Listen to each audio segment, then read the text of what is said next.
Yes, we are live now. Hello friends, this is Himanshi and welcome to Let's Learn. सभी को good evening, नमस्कार, राम राम, सत श्री अकाल, अस्सलाम वालेकुम, what ever you feel connected with.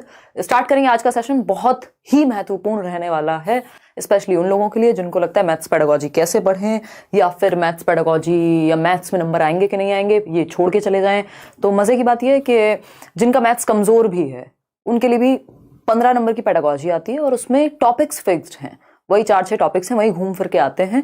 तो ये 30 क्वेश्चंस का सेट होगा और इन 30 क्वेश्चंस में से पहले तो हम इनको समझेंगे, जस्ट आंसर तक नहीं पहुंचेंगे, प्रॉपर एनालिसिस करेंगे। और दूसरी बात ये, इन 30 क्वेश्चंस में से 15 क्वेश्चंस, 10 से ऊपर ही ऊपर क्वेश्चन आपको इसी तरह के देखने को पेपर में मिल जाएंगे। अब इसमें ये नहीं है कि मैंने कोई जादुई शक्ति मेरे अंदर आ गई है, बट ये मैं आउट ऑफ एक्सपीरियंस कह रही हूँ, या एक्सपीरियंस के बेसिस पे मैं ये बात कह पा रही हूँ, क्योंकि टॉपिक्स लिमिटेड हैं, सिलेबस पे ही स्टिक करता है सीटेट, सिलेबस से बाहर चीजें नहीं आती। तो ये फर्स्ट सेशन है मैथ्स पेडागोजी का। मैराथन सेशंस भी होंगे, बट एक भी सेशन को हल्के में नहीं लेना है ना। तो कुछ टॉपिक्स हैं, क्योंकि एक एक ऑप्शन अगर आप पढ़ लेंगे, उन्हीं ऑप्शंस को घुमा के आपको दूसरे सेट में मिल जाएगा, बाकी पेपर्स में मिल जाएगा। अगर आप प्रीवियस ईयर एनालाइज कर रहे होंगे, आपको पता लग गया होगा अब तक कि कितने टॉपिक्स रिपीट होते हैं। तो हम कह सकते हैं कि 15 में से एटलीस्ट 10 नंबर, और जो 30 क्वेश्चन कर रहे हैं इसमें से 10 से 15 तक भी क्वेश्चन आपको देखने को मिल सकते हैं। आपके सेट में 15 में से 10 भी कह सकते हैं हम। चलिए स्टार्ट करते हैं इसके जैसे, इसके आसपास, या अगर आप इन टॉपिक्स को, इन ऑप्शंस को भी समझ लेते हैं, एक एक ऑप्शन को ढंग से एकदम एनालाइज करेंगे प्रॉपर। जैसे जैसे आप आते जाएं, लाइक शेयर कर लीजिए, और सेशन आपको पसंद ही आएगा। नहीं आए तो कोई बात नहीं है, फिर से पसंद आएगा दोबारा देखोगे तो। और सब्सक्राइब वो लोग कर लेंगे जिन लोगों ने अभी तक नहीं किया है, आगे किसी भी टीचिंग एग्जाम की तैयारी कर रहे हैं, पेडागोजी पढ़ने के इच्छुक हैं। इसके अलावा मैं नोट्स, जो फ्री नोट्स हैं इंग्लिश पेडागोजी के, वो आपके साथ शेयर कर चुकी हूँ। हिंदी पेडागोजी में 1 या 1.5 मिस्टेक थी कोई, मतलब एक क्वेश्चन का आंसर टाइप गलत हो गया था और एक शब्द गलत टाइप हो गया था, वो ठीक करके वो भी दोबारा आपके साथ शेयर कर दी है। ईवीएस पेडागोजी और ईवीएस कंप्लीट एनसीईआरटी, उसके नोट्स आपको होपफुली परसों मिल जाएंगे। इंग्लिश और हिंदी वाले तो परसों मिल ही जाएंगे, इंग्लिश वाले आपके पास पहले से हैं, बट वो भी अपडेटेड फॉर्म में मिल जाएंगे। और फिर मैथ्स पेडागोजी के नोट्स, तो लगभग हर सब्जेक्ट के नोट्स आपको मिल जाएंगे। ये सारे नोट्स फ्री हैं। टेलीग्राम चैनल आपको पता ही है जहां से डाउनलोड करने हैं, लेट्स लर्न स्क्वाड। स्टार्ट करते हैं, होपफुली आप एकदम तैयार होंगे और दिल थाम के बैठिएगा, क्योंकि आज का सेशन इंपॉर्टेंट होने वाला है। डरना नहीं है, छोड़ देना है कि मैथ्स है, जस्ट समझो ये पेडागोजी है, बस मैथ्स के कॉन्टेक्स्ट में पेडागोजी है।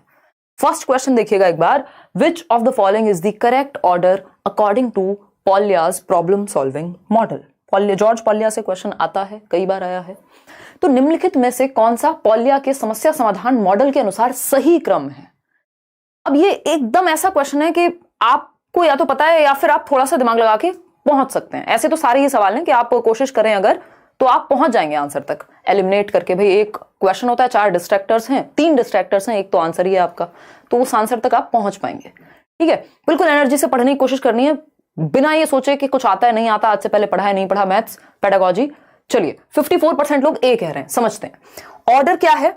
ऑर्डर है जॉर्ज पॉलिया के प्रॉब्लम सॉल्विंग मॉडल का क्या, तो एक तो ये याद रखना है, 4 स्टेप का इन्होंने प्रॉब्लम सॉल्विंग मेथड दिया है, यानी समस्या को समाधान करने की गणित में 4 स्टेप दिए हैं। वो क्या हो सकते हैं? कॉमन सेंस भी लगाएंगे साथ साथ।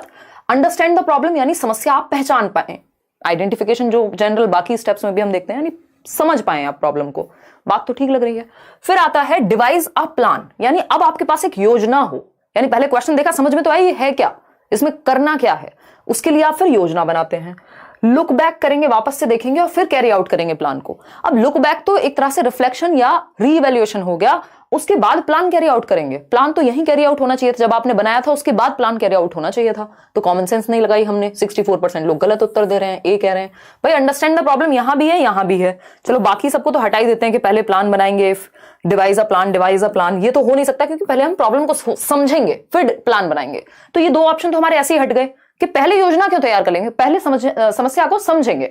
तो यहां पर समस्या को समझना सेकंड नंबर पे था, जो कि कॉमन सेंसिकल बात है कि भैया ये सेकंड पे नहीं होना चाहिए, ये फर्स्ट पे होना चाहिए। चाहे प्रॉब्लम को आइडेंटिफाई करने की बात हो प्रॉब्लम सॉल्विंग में, चाहे वो जानने की या समझने की बात हो। तो ये दो ऑप्शन अपने आप एलिमिनेट हो जाते हैं अगर आपने कुछ भी नहीं पढ़ा तब भी। ठीक है, अब बात आती है इन दोनों की। अंडरस्टैंड द प्रॉब्लम, समस्या को समझना पहला स्टेप है। दूसरा स्टेप है डिवाइस अ प्लान, यानी प्लान को डिवाइस करना, योजना को तैयार करना। बात तो सही है, यहां पे भी यही है सेकंड में। थर्ड है कैरी आउट, इसमें है थर्ड लुक बैक, और यहां लिखा हुआ है कैरी आउट द प्लान फिर लुक बैक। तो तो या क्या ये कॉमन सेंस नहीं है थोड़ा सा भी कि अगर हम इसको ध्यान से पढ़ लेते तो ये किसी को भी दुनिया में सबको पता होगा कि भैया कैरी आउट द प्लान जो है वो पहले आएगा, लुक बैक बाद में आएगा। पहले आप प्लान को करके तो देखेंगे, जो आपने प्लान बनाया है समस्या के समाधान के लिए उसको इंप्लीमेंट करके देखेंगे, उसके बाद लुक बैक करते हैं कि क्या ये सही हुआ या नहीं हुआ, फिर आप रिफ्लेक्शन डालते हैं उस समस्या पे या रीइवैल्यूएट करते हैं।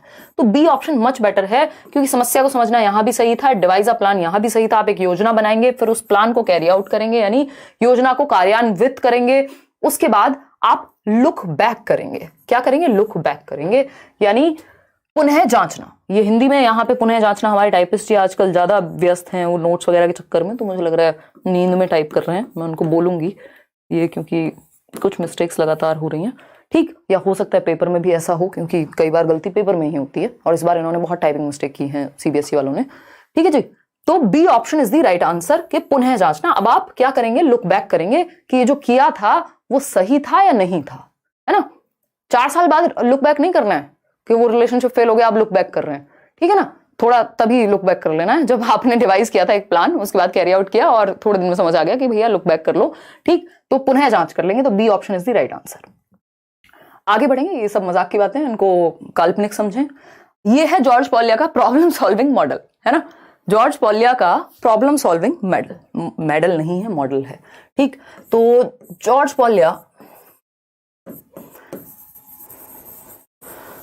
4 स्टेप प्रॉब्लम सॉल्विंग यानी समस्या समाधान का 4 स्टेप का एक प्लान देते हैं। पॉलियास प्रॉब्लम सॉल्विंग मॉडल देते हैं एक, हिंदी वालों के लिए भी यही है। इसका शॉर्ट फॉर्म अगर आप बनाना चाहें तो यूडीपीएल बना सकते हैं, जिसको हम निमोनिक कहते हैं, याद रखने की एक टेक्निक है, पीएल, ठीक। यूडीपीएल बोले तो अंडरस्टैंड द प्रॉब्लम, सबसे पहले समस्या को समझना है, पहचानना, आइडेंटिफाई करना। सेकेंड स्टेप है हमारा मेक अ प्लान। आपके पास एक प्लान तो हो, आपने आइडेंटिफाई कर लिया, आप समस्या को सॉल्व करने के लिए एक प्लान होगा, है ना। वो देखा होगा आपने सीआईडी, पहले समस्या को समझने की कोशिश करते हैं जाके सीन में, है ना। फिर क्या करेंगे? एक प्लान होगा कि यार क्या करने हैं, क्या करना क्या है, फिर उस प्लान को कैरी आउट करोगे आप, ठीक। अब ये प्लान आपने कैरी आउट कर लिया, जैसे आप पेपर भी अगर आपके सामने एक समस्या की तरह है, तो कोई क्वेश्चन है मैथ्स का या पेपर ही है मान लीजिए, तो आपको पहले उस प्रॉब्लम को समझना है कि इसका क्या स्ट्रक्चर है, कैसे चीजें वर्क करेंगी, ये सब समझ के फिर आप एक प्लान तैयार करते हैं कि यार 30 दिन में ये पढ़ना है, नोट्स पढ़ लेने हैं लेट्स लर्न से, और प्रीवियस ईयर अच्छे से कर लेने हैं। आपने एक प्लान बनाया, अब इस प्लान को बनाने के बाद आप एक कैरी आउट करते हैं। कैरी आउट का मतलब क्या? इंप्लीमेंट करते हैं, उस पर काम करेंगे, अप्लाई नहीं करेंगे तो जीरो हो गया प्लान। तो अब आप कैरी आउट द प्लान, आप इस प्लान को कैरी आउट करते हैं। फिर आता है 4th ऑप्शन, जब आपने प्लान कैरी आउट किया तो आप क्या कर रहे हैं? मॉक टेस्ट देके देख रहे हैं और फिर लुक बैक कर रहे हैं कि क्या मेरे लिए स्ट्रेटजी काम की, जैसे मैंने पढ़ाई की काम की या नहीं की, कितने मार्क्स आ रहे हैं, क्या आसपास भी हूं या नहीं। ऐसा तो नहीं है कि मेरे नंबर आ रहे हैं 50, तो फिर से इस चीज को दोबारा करने की जरूरत पड़ेगी, ठीक है ना। ऐसा नहीं पेपर देने के बाद लुक बैक नहीं करेंगे, तो उस केस में भी हो सकता है, कई बार ऐसी स्थिति भी आती है। तो अगर हम बात करें यूडीपीएल क्या है? Understand the plan, you for understand the plan, D for device a plan. ये मेक अ प्लान की जगह डिवाइस लिख देगा तो घबराना नहीं है ना, आपने घबराना नहीं है। फिर आता है P for plan, carry out the plan को हमने सिर्फ प्लान लिख लिया, पी फॉर प्लान, क्योंकि डिवाइस अ प्लान को डी लिख लिया था। Look back at the solution, यानी आपको अब रिफ्लेक्ट करना है, ठीक। क्लियर है ये बात? 1 नंबर फ्री का नंबर है यूडीपीएल से, सिंपल याद रखना है, understand the problem, device a plan, carry out the plan and look back. Clear है? अब इससे ज्यादा आसानी से और क्या लोगे, बच्चे की जान लोगे, है। रिवाइज करो इसको मल्टीपल टाइम्स, ठीक। कितना याद करें, याद करते करते उम्र निकल रही है, सोनी समझने की कोशिश करो, याद अपने आप हो जाएगा, ठीक है ना। चलो स्टार्ट करते हैं। कितने का तो कोई आंसर नहीं है ना, अब पिछले 6 साल से मैं भी आपके सामने खड़ी हूं और डिस्कशन चल रहा है, और अब तो ऐसे कुछ है भी नहीं कि मतलब कुछ ऐसा बाकी हो कि जिसके लिए कोई मजबूरी, कुछ भी नहीं है। खुशी तो कुछ तो करोगे ना जीवन में, तो पढ़ लो यार। देखो, विच one of the following is not true, question number 2 है, निम्नलिखित में से कौन सा गणित की अवधारणाओं की प्रकृति के बारे में सत्य नहीं है, यानी not true about the nature of concepts in mathematics, यानी गणित के कॉन्सेप्ट्स के बारे में कौन सी एक बात ठीक नहीं है, कि गणित के जो कॉन्सेप्ट्स होते हैं उनकी प्रकृति कैसी है, नेचर ऑफ कॉन्सेप्ट्स कैसा है, इसके बारे में कौन सी एक बात सही नहीं है। ये नोट्स में मिलेगा आपको, नोट्स पे काम चल रहा है, ठीक है जी। बहुत ही बढ़िया। आपने बोला था कि टाइपिंग मिस्टेक बहुत होती है सीटेट के पेपर में, इसलिए क्वेश्चन का हिंदी इंग्लिश दोनों चेक कर लेना। मैम हर क्वेश्चन को हिंदी इंग्लिश में करके देखेंगे तो काफी वक्त, हर क्वेश्चन को क्यों करना है कंचन, है यही तो दिक्कत है हमारी। हम थोड़ा सा अपनी प्रैक्टिकल इंटेलिजेंस, स्ट्रीट स्मार्टनेस नहीं लगाते सामने वाले की बात में, कॉन्टेक्स्ट में समझना होता है चीजों को। अगर आपको हल्की सी भी कंफ्यूजन लग रही है तो उस केस में आप चेक कर लोगे, हर क्वेश्चन चेक करोगे फिर चेक ही करते रह जाओगे, आपको वहां पे चेक करने के नंबर तो मिलेंगे नहीं, है ना। ऑफ कोर्स हर क्वेश्चन को चेक नहीं करना, और उसमें भी अगर आप इंग्लिश मीडियम वाले हो तो आपको ज्यादातर क्वेश्चन हिंदी में देखने की जरूरत ही नहीं है, क्योंकि इंग्लिश को ही फाइनल माना जाता है, ठीक है ना। तो ऐसा नहीं है। बी कह रहे हैं 38% लोग, यानी बी जो है वो गलत बात है, यही गड़बड़ हो गई। ये बेसिक कुछ कॉन्सेप्ट्स हैं, नोट्स में सब लिख दिए जाएंगे। अगर हम बात करें नेचर ऑफ मैथमेटिक्स की, ये अपने आप में एक टॉपिक है। अगर आपने अपने टीचिंग ट्रेनिंग में बीएड में, डीएलएड में, बीटीसी में पढ़ा हो या फिर पेडागोजी की किसी किताब में पढ़ा हो, abstraction in nature, mathematics abstract होता है अपने नेचर में, अमूर्त होता है, जिसको हम मूर्त संप्रत्तियों को बना करके या टीचिंग लर्निंग मटेरियल ऐसा यूज करते हैं जो मूर्त हो, कॉन्क्रीट हो, कि भाई एक ऐसा कॉन्सेप्ट है, मान लीजिए कि एक एंगल है ना। अब उसके लिए कॉन्क्रीट चीजों का प्रयोग किया जाता है, या तो चार्ट वार्ट बनाया जाएगा, डायग्राम बनाया जाएगा, या कुछ एक ऐसी सामग्री प्रयोग की जाएगी जो कॉन्क्रीट हो, क्योंकि ये अवधारणाएं अमूर्त हैं, एब्स्ट्रैक्ट हैं, इनको आप हाथ में लेके नहीं घूम सकते, दिमाग में होती हैं। हायरार्किकल इन नेचर बिल्कुल फैक्चुअल बात है कि ये भी गणित की अवधारणाओं का एक क्या है, कॉन्सेप्ट है या नेचर है कि ये हायरार्किकल होती हैं, श्रेणीबद्ध होती हैं, जिसको एनसीएफ कहता है टॉल शेप ऑफ मैथमेटिक्स, के एक दूसरे से जुड़ी हुई होती हैं, एक दूसरे से जैसे जैसे आप आगे बढ़ते जाते हैं कॉम्प्लेक्स होती जाती हैं, और जो पीछे वाली जो चीज है वो इसमें ऑलरेडी इंक्लूडेड होगी। जैसे आप 6th क्लास में जो चैप्टर, मान लीजिए सेम चैप्टर पढ़ रहे हैं, ज्योमेट्री है, जो भी चैप्टर है, और उस केस में आप या अलजेब्रा पढ़ रहे हैं, अगर आप बेसिक इक्वेशन आप जान रहे हैं, तो उसमें वो कॉम्प्लेक्सिटी का लेवल नेक्स्ट क्लास में और बढ़ जाएगा। तो हायरार्की का मतलब होता है सिंपल टू कॉम्प्लेक्स जाना, जो कि सही बात है। लॉजिकल इन नेचर, बिल्कुल तर्क संगत एक विषय है, लॉजिकल नेचर का विषय है बिल्कुल, चाहे वो रीजनिंग हो, मैथ्स हो, साइंस हो। कॉन्क्रीट इन नेचर, ये बात गलत है। मैथमेटिक्स का जो नेचर है वो अपने आप में कॉन्क्रीट नहीं है, आपको मूर्त सामग्री के थ्रू टीचिंग लर्निंग मटेरियल्स का सहारा लेकर के इसको मूर्त संप्रत्तियों के रूप में समझाना पड़ता है, जो कि एब्स्ट्रैक्ट कॉन्सेप्ट्स होते हैं। तो ये अपने आप में कॉन्क्रीट नहीं है, ये अपने आप में एब्स्ट्रैक्ट है, इसका जो नेचर है, कॉन्क्रीट हम बनाते हैं, ठीक है जी। शिवानी कह रही मुझे लगता है मैम मेरे अगर सीडीपी नहीं होते तो मेरी सीडीपी का क्या होता अगर आप नहीं होते। अच्छा, एक क्वेश्चन है, सजेस्टोपीडिया का क्या मतलब होता है पेडागोजी में? डी सजेस्ट, कुछ तो गड़बड़ है। एक बार शिवानी, ये मैं समझ नहीं पा रही हूँ कि आप एग्जैक्टली क्या पूछ रहे हो, या तो कमेंट में पूछ लेना या फिर इसका स्क्रीनशॉट ले लो, एक बार देख लेंगे कि आप एग्जैक्टली क्या पूछ रहे हैं, ठीक है शिवानी। चलिए आइएगा, क्योंकि सीटेट में तो आई थिंक मैंने नहीं देखा इस तरह का कुछ, या हो सकता है कि समझने में दिक्कत हो। अभी देखिएगा, तो आंसर क्या हुआ? डी। अभी भी 35% लोग बी पे अटके हुए हैं, क्या करें हम आपका, है तो सिंपल बात है, कौन सी बात सही नहीं है? कॉन्क्रीट नहीं है नेचर में। ये 3 चीजें आपने मैथमेटिक्स के नेचर के बारे में सीख ली, अगर ऐसे पढ़ेंगे तो काम बन जाएगा। भाई आपने यहां एक चीज सीखी कि क्या नेचर में नहीं है, बाकी की 3 चीजें सीखी कि ये नेचर में है, कि गणित की प्रकृति अमूर्त है, श्रेणीबद्ध होती हैं, चीजें एक दूसरे से स्पाइरल में होती हैं, सिंपल टू कॉम्प्लेक्स जाती हैं, तर्क संगत होता है। ये 3 बातें आपने सीखी और एक बात आपको पता लगी। तो ऐसे पढ़ेंगे तो अगली बार अगर ऑप्शन में नॉट हटा के किसी इन तीनों में से किसी एक ऑप्शन को देगा जो सही होगा। इजी है, इजी पीजी लेमन स्क्वीजी। आगे बढ़ेंगे क्वेश्चन नंबर 3। हंसना नहीं है यहां बैठ के। क्वेश्चन नंबर 3 देखिएगा, क्वेश्चन नंबर 3 जवाब दीजिएगा। बहुत ही बढ़िया। आई एम रजत फ्रॉम सोरॉन। मैम आप एक मीटअप सेशन रख लीजिए हमारे यहाँ कासगंज में। रखेंगे रजत, अभी देश भर घूमने का समय आएगा, अभी थोड़ा समय व्यस्त हूँ, तब जहां जहां जाया करेंगे वहां आपसे मिल लिया करेंगे, ठीक है जी। अभी तो दिल्ली में ऑफलाइन क्लास रखेंगे, चुपचाप से पढ़ने आ जाओ, है ना। देखो एक बार क्वेश्चन नंबर 3 कह रहे हैं 43% लोग ए ऑप्शन समझते हैं। After teaching place value of numbers, डरना नहीं है आपने, घबराना नहीं है, इसको मैथ्स नहीं समझना है, ये बस आपकी पेडागोजी है, ये मान के चलो, ठीक है। After teaching place value of numbers, यानी अगर हम संख्याओं का स्थानीय मान देखें, एक फेस वैल्यू होती है और एक प्लेस वैल्यू होती है ना। अब इतना तो हमें बेसिक पता ही होना चाहिए, नहीं भी पता है तो चलो बताएंगे कि कैसे कर सकते हो। मान लीजिए ये 2 और 3 लिखे हुए हैं, फेस वैल्यू आपको पता है 3 की 3 ही होगी, है ना। प्लेस वैल्यू की बात करेंगे तो आप 1s 10s और 100s में काउंट करने लगते हैं। तो जब आप प्लेस वैल्यू सीख रहे हैं, जिसको इकाई दहाई सैकड़ा कहते हैं, वो प्लेस वैल्यू हो गया। टेक 2 डिजिट्स, 2 डिजिट्स आपको लेनी है, और वो डिजिट्स कौन सी हैं? 2 नंबर लेने हैं, 3 and 5 से 3 and 5। Make 4 digit numbers using both the digits equal number of times, यानी आपको 4 डिजिट का नंबर बनाना है 2 संख्याओं से, जो है 3 and 5, ठीक है जी। 3 and 5, इनसे 4 डिजिट का नंबर बनाना है जिसमें इक्वली दोनों संख्याएं यूज हुई हो, यानी 3 और 5 इक्वली यूज हुए हो। देखिएगा, इज योर आंसर यूनिक, क्या तुम्हारा आंसर यूनिक है, बच्चों को कहा गया। अब कहानी यहां अटकी हुई है, अगर आपको ऊपर की कहानी नहीं समझ में आई तो ये पढ़िए। विच of the following statements is correct for the above context, जिस संदर्भ में ये बात हो रही है कौन सा एक स्टेटमेंट सही है। पहला ऑप्शन है वो,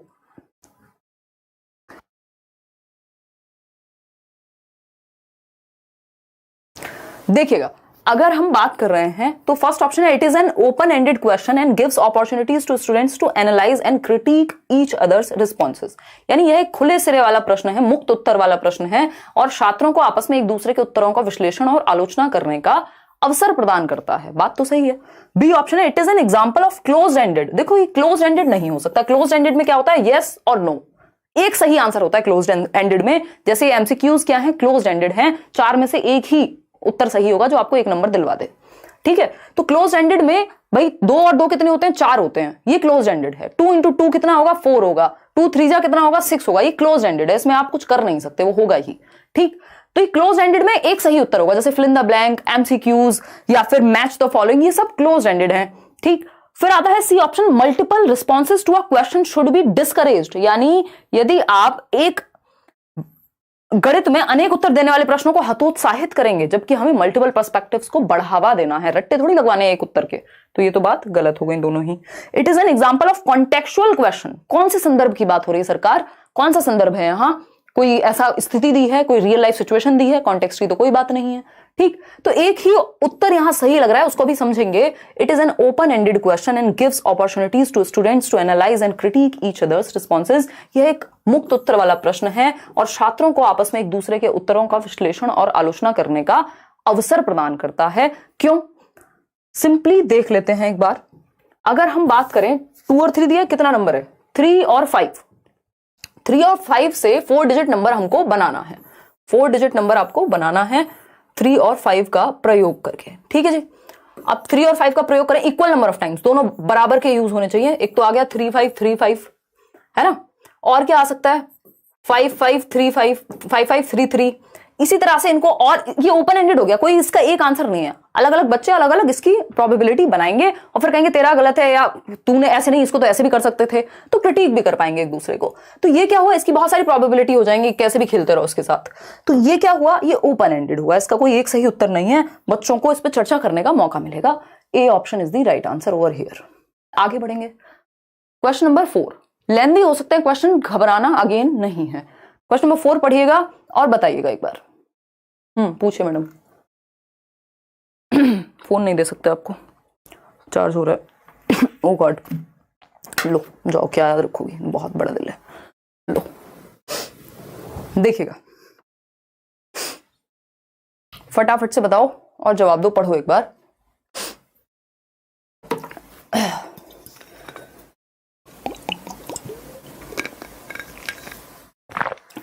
कह रही हैं शिवानी कि डिसजेस्टोपीडिया मेथड क्या होता है इंग्लिश पेडागोजी में, पीवाईक्यू के क्वेश्चन में ये वर्ड मिला है। थैंक यू शिवानी, अगर ये एग्जैक्ट वर्ड यही है तो मुझे भी देखना पड़ेगा, क्योंकि ये मुझे भी नहीं पता, मैं भी पहली बार देख रही हूँ कि डिसजेस्टोपीडिया क्या है। अगर ऑप्शंस होते तो शायद मैं कुछ अपने दिमाग का इस्तेमाल प्रीवियस नॉलेज का कर पाती, तो ये मुझे भी नहीं पता। और इंग्लिश पेडागोजी वैसे भी, मतलब जितनी हम सीडीपी डील करते हैं, जितनी एक्सपर्टीज सीडीपी में है, शायद उतनी इंग्लिश पेडागोजी में ना हो, बट ये फिर भी संभव है, ये सब कुछ पता हो किसी को भी, ये पॉसिबल नहीं है। तो उस केस में हम क्या करेंगे, इस पर चर्चा कर लेंगे। ये वर्ड निशा कहीं नोट कर लेना और देख लेंगे एक बार, है ना। और बताओ, इंग्लिश पेडागोजी में इस बार ये आया कि होगा कुछ, मतलब रिप्लेसमेंट जैसा कि वर्ड को आप रिप्लेस कर सकते हो, ऑप्शंस होंगे आपके पास, मतलब मैं इसको देख के इतना ही आइडिया लगा पा रही हूँ, बाकी चर्चा करेंगे अगली क्लास में। देखिएगा, अभी मैथ्स पेडागोजी पे आ जाते हैं, इंग्लिश को छोड़ देते हैं। देखिए, अगर हम बात करें क्वेश्चन नंबर कितना है ये, मिस सोनाली, मिस सोनाली क्या है, खुद भी सर्च कर लिया करो, थोड़ा कुछ मेहनत कर लिया करो। Miss Sonali, a class 1 mathematics teacher gives the following activities to her learners, यानी कक्षा 1 की गणित की अध्यापिका सुश्री सोनाली ने अपने अधिगमकर्ताओं को निम्नलिखित क्रियाकलाप दी, एक्टिविटीज दी। ये 4 एक्टिविटीज हैं, पढ़िएगा। पहला है sorting shells, stones, tokens of different size and colour, यानी भिन्न आकार और रंगों वाली सीपियां, कंकड़ पत्थर, टोकन प्रतीकों को वर्गीकृत करना, इकट्ठा करना। मतलब मान लीजिए आपको एक स्क्वायर शेप का कुछ मिला है, एक सर्कल का बॉटल का कैप है, तो वो सब आपने इकट्ठे किए हुए हैं अलग अलग शेप और साइज में। बात तो ठीक है, कोई दिक्कत नहीं है। तो ये क्या है, ये एक एक्टिविटी है जो एक टीचर ने दी है बच्चों को, क्लास 1 के लिए। छोटे बच्चे हैं, उनको कॉन्क्रीट मटेरियल से ही सिखाएंगे हम, ठीक बात है। अब हम बात कर रहे हैं बी ऑप्शन की, arranging different sticks in a bundle according to their length. यानी आप डिफरेंट स्टिक्स को, छड़ियों को, मान लीजिए जैसे ये पेन ही है अभी मेरे सामने, तो उसमें आप क्या कर रहे हैं, इनकी लेंथ या हाइट के हिसाब से इकट्ठा करा रहे हैं बच्चों को। ठीक बात है, कंक्रीट मटेरियल से सिखा रहे हैं, ये भी एक एक्टिव रहेगा बच्चा, यहाँ सक्रिय रहेगा। वो बच्चा सक्रिय रहना यानी बच्चे का एक्टिव होना हर सब्जेक्ट की पेडागोजी में बराबर से लागू होता है। फिर आता है C option, collecting sticks, feeders, leaves from their surroundings and tie them in groups. यानी बच्चे स्टिक्स, जो भी आसपास छोटी मोटी लकड़ियां मिल रही हैं उनको, पंख मिल रहे हैं, लीव्स मिल रहे हैं, उनको कलेक्ट कर रहे हैं, जिससे कि उनको आइडिया लगेगा, नंबर सेंस डेवलप होगा, कहीं ना कहीं ऐसी बात हो रही होगी। फिर आता है D option, threading the beads to form a garland for counting. यानी मोतियों को धागे में पिरोकर गणना के लिए माला बनाना, कि वो मोती पिरो रहे हैं एक एक धागे में, ठीक है, गणना सीख पा रहे होंगे। These type of activities are, पहला ऑप्शन है done in primary classes for leisure, यानी मौज मस्ती के लिए की जाती हैं। मौज मस्ती तो इंक्लूडेड होती है, उद्देश्य मौज मस्ती नहीं होता है ना, मौज मस्ती बीच में होनी चाहिए क्लास के, ठीक है, तो ऐसा नहीं है। Waste of time, waste of time क्यों होगा भाई, टाइम पास क्यों करेगा teacher. Should focus on solving problems given in the textbook, तो सिर्फ किताब से पढ़ाए, तो ये मैं आपको हिंदी पेडागोजी के नोट्स में भी कहा है, इंग्लिश पेडागोजी के नोट्स में भी कहा है, textbook one of the resources है, एकमात्र रिसोर्स नहीं है, ठीक। Only done in pre primary, hence an irrelevant activity in class 1, यानी सिर्फ प्री प्राइमरी में होनी चाहिए, क्लास 1 में क्यों हो रही है, इसको तो नर्सरी में कराना था, एलकेजी में कराना था। ये भी वाहियात बात हो गई, क्योंकि आप इसी प्राइमरी लेवल 1 पे ही नंबर कॉन्सेप्ट वगैरह उनको सिखा रहे होते हैं। अब आता है D option, useful for assessing children's readiness to introduce important concepts like numbers, counting in arithmetic. ये बात सुंदर लग रही है, फिर भी देखते हैं इसका क्या अनुवाद होगा हिंदी में। अंकगणित में महत्वपूर्ण अवधारणाएं जैसे संख्या, गणना का परिचय देने के लिए बच्चों की तत्परता के लिए आकलन में सहायक। आपको याद है थॉर्नडाइक, एडवर्ड ली थॉर्नडाइक, जिनके 3 प्राइमरी लॉज हैं। रेडीनेस फॉर लर्निंग, यानी बच्चे का तैयार होना बहुत जरूरी है। इसमें रेडीनेस, कॉग्निटिव रेडीनेस भी होती है, जिसकी बात प्याजे करते हैं कि वो मैच्योर है उतना या नहीं, और दूसरी रेडीनेस है वो तैयार है, अपने माहौल उसे ऐसा मिला है कि वो सीखने के लिए तत्पर है। अगर आप मान लीजिए लाइव में बैठे हैं और सीखने के लिए तत्पर नहीं है, तो आप कुछ भी कर लीजिए नहीं सिखा पाएंगे। मतलब वो कहा जाता है कि घोड़े को आप तालाब तक तो ले जा सकते हो, बट पानी नहीं पिला सकते, ठीक है ना, तो उसके लिए उसको तैयार होना बहुत जरूरी है। तो ये जरूरी है कि हम बच्चों को सिखाने के लिए ऐसे कॉन्सेप्ट्स, नंबर काउंटिंग वगैरह को सिखाने के लिए क्या कर रहे हैं, ये एक्टिविटीज करा रहे हैं कि ये सब चीजें इकट्ठे करेंगे तो वो समझ पाएंगे कि गणना जैसी कोई एक कॉन्सेप्ट होता है, और फिर हम उनको इंट्रोड्यूस कर पाएंगे जब वो रेडी फील करेंगे। तो क्वेश्चन नंबर 5 देखिएगा, According to National Curriculum Framework 2005, which of the following processes are indicative of mathematization of child's thinking? एक क्वेश्चन निश्चित रूप से mathematization of child's thinking पे हर बार हर सेट में लगभग आता ही है। मैथमेटाइजेशन क्या है, बच्चे के थॉट को आप मैथमेटाइज कर पाए, उसके सोच में मैथमेटिक्स आ पाए। समझ पा रहे हैं कि नहीं? इसका मतलब ये नहीं कि वो बस मैथ्स में ही बात करे, बट आसपास वो मैथ्स देख करके दिमाग में उसके मैथ्स चले, उसकी चिंतन प्रक्रिया में शामिल हो। तो राष्ट्रीय पाठ्यचर्या रूपरेखा जो एनसीएफ 2005 डॉक्यूमेंट है आपका, उसके अनुसार कौन सी प्रक्रियाएं बच्चे के चिंतन के गणितीकरण की सूचक हैं, कि अब बच्चा जो है वो मैथमेटिकली सोचने लगा है। पहला ऑप्शन है mathematical communication only through a formula, सिर्फ फॉर्मूला के थ्रू। देखो बच्चा एक्टिव है क्या फॉर्मूला में, ये तो रटने वाली भी बात हो गई। और दूसरा, इसका मतलब ये कब से हो गया कि मैथमेटाइजेशन ऑफ थिंकिंग का मतलब है सिर्फ फॉर्मूला, तो ये तो रटना हो गया, रोट मेमोराइजेशन है, रटने से बचना है। सारे पेडागोजी के फंडे हर सब्जेक्ट में पेडागोजी में सेम लगते हैं, ठीक है। बी ऑप्शन पढ़िए, जवाब दीजिए, इससे भागना नहीं है मैथ से, सिर्फ ये 30 क्वेश्चन सॉल्व कर लो, अपने आप डर निकल जाएगा पेडागोजी का, ठीक है। आस्था कुशवाहा कह रही है, ma'am I need help, my family toxicity, I can't focus on study, I feel so helpless, my age is 21, I want a government job, but for that we need to study hard. Aastha tuition पढ़ाइए, library में जाके बैठिए, उनको समझाइए, नहीं समझ में आ रहा हो कहिए कि नहीं रहना, what ever it is, but अगर इतना चाहते हैं तो आप तरीके निकालिए, है ना। लाइब्रेरी बैठिए 6 घंटे 8 घंटे जाके, 2 घंटे ट्यूशन पढ़ाइए, अपना खर्चा निकालिए और करिए। जब इतनी आग है तो तरीके बहुत हैं, ठीक है जी। चलिए आइए, क्योंकि समस्याएं सबके साथ कुछ ना कुछ हैं, समस्याएं कोई नहीं पूछता, मैं बिल्कुल समझ सकती हूं, बट समझने से होगा क्या, है ना। चलिए आते हैं, अगर हम बात करें सी ऑप्शन की तो 89% लोग कह रहे हैं सी ऑप्शन, समझते हैं। चलिए, बी ऑप्शन है solving the problem using formal procedures and checking the answers foreign answer की, अगर आप सिर्फ फॉर्मल मानक क्रियाएं जो हैं उन्हीं स्टेप्स को ही चेक करते रहेंगे तो इसमें थिंकिंग प्रोसेस की बात नहीं हो रही, बच्चा एक्टिव नहीं है यहाँ। Estimating the weights of different objects in surroundings and discussing the answers with peers and teachers, यानी आसपास की भिन्न भिन्न वस्तुओं के भार का अनुमान लगाना और उत्तरों पर सहपाठियों तथा शिक्षकों के साथ विचार विमर्श करना। यानी हम ये कह सकते हैं कि जो भी आसपास भिन्न वस्तुएं पड़ी हुई हैं या आसपास रखी हुई हैं, मान लीजिए ये बॉटल है, ये माउस है, कोई रिमोट है, तो अनुमान लगाना क्या इसका कितना वेट हो सकता है। ठीक, इसमें क्या है भाई, चारों ऑप्शन में बच्चा सबसे ज्यादा एक्टिव है सी ऑप्शन में। अगर आपको गणित नहीं भी आता, आपको बच्चे को एक्टिव ढूंढना है तो ये उत्तर ज्यादातर चांसेस हैं, 99% चांस है कि यही सही होगा जिसमें बच्चा ज्यादा एक्टिव है। ठीक, doing an activity on addition following the strict prescribed instructions. देखो स्ट्रिक्ट लिखा हो, रिजिड लिखा हो, लेबल करना, सेग्रीगेट करना, ये सब नेगेटिव बातें हैं। फ्लेक्सिबिलिटी चाहिए, स्ट्रिक्टनेस नहीं चाहिए। तो C option is the right answer over here. आगे बढ़ेंगे क्वेश्चन नंबर 6। अब इसके लिए आपको एनसीएफ पढ़ा हो ये जरूरी नहीं था, बस आपको बच्चे के भले के बारे में पता हो। क्वेश्चन नंबर 6 देखिए और जवाब दीजिएगा। बताइए लोटस क्या कह रहे हैं। अच्छा, कह रहे हैं लोटस पे गेम खेलो। लोटस आपको ब्लॉक कर देंगे हम, ये फालतू की एडगिरी नहीं चलेगी यहाँ पे, ठीक है ना। ऐसी हरकतें नहीं करनी है लोटस, ये गलत बातें होती हैं। पढ़ लेने दो इन्हें, वैसे ही गेम खेल खेल के लास्ट में याद आ रही है इनको कि पढ़ लें, हैं दिल पे नहीं लेनी भाई कोई भी बात। देखो अब इस टाइम पे एक्सटर्नल इंटरनल सब तरह की मोटिवेशन देनी पड़ेगी आपको, तभी आप पढ़ पाओगे। अगर हम बात करें 6th क्वेश्चन की, तो NCF 2005 the shape of mathematics education has become taller and more spinally rather than broad and rounded. This means what, यानी जो एनसीएफ है, राष्ट्रीय पाठ्यचर्या की रूपरेखा 2005 है, जो बताता है कि कैसे किस सब्जेक्ट के साथ डील करें, क्या तरीके हों जिससे हम करिकुलम बना पाए। तो ये कह रहा है कि जो गणित शिक्षा का आकार है वो चौड़े और गोलीय होने के स्थान पर ज्यादा ऊंचा होता जा रहा है, तकुआकार होता जा रहा है, यानी टॉल होता जा रहा है। अब इसके बारे में आपका क्या विचार है। तो आपको एक तो ये चीज समझनी है कि has become taller and more spinally rather than broad and rounded, कि होना कैसा चाहिए था, ब्रॉड और राउंडेड होना चाहिए था, बट ये टॉल होता जा रहा है। तो अगर टॉलर शेप ऑफ मैथमेटिक्स आपने कभी भी पढ़ा है, जो कि पहले पेपर में ऑफलाइन में भी इतनी बार आ चुका है, ऑनलाइन में भी देख ही रहे हैं आपके आया हुआ है, तो इससे आप बच तो सकते नहीं है।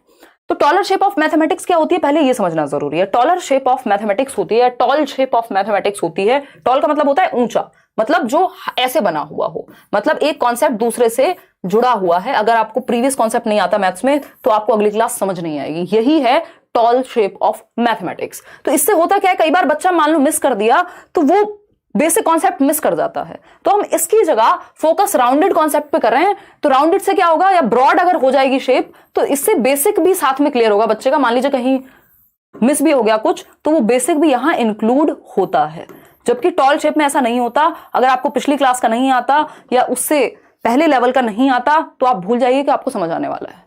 तो टॉल शेप की बजाय क्या होनी चाहिए, ब्रॉड होनी चाहिए। टॉल समझ में आ गया ना, एक से दूसरे कॉन्सेप्ट पे बेस्ड हो चीजें, सिंपल टू कॉम्प्लेक्स हो, ठीक है। ये दो अप्रोचेस हैं अपने आप में।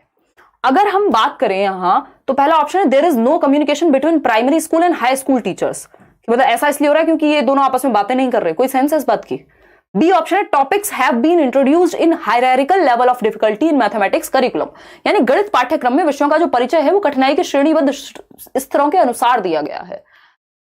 चलो ठीक है, मान लिया, लेकिन सॉल्यूशन क्या है इसका, चलो देखते हैं। Over the years the mathematics curriculum has increased in volume by inclusion of many new topics. ये तो खराब बात हो गई, दुनिया से अलग टॉपिक्स आ गए क्या। फिर आता है डी ऑप्शन, इसको ए लिख दिया है।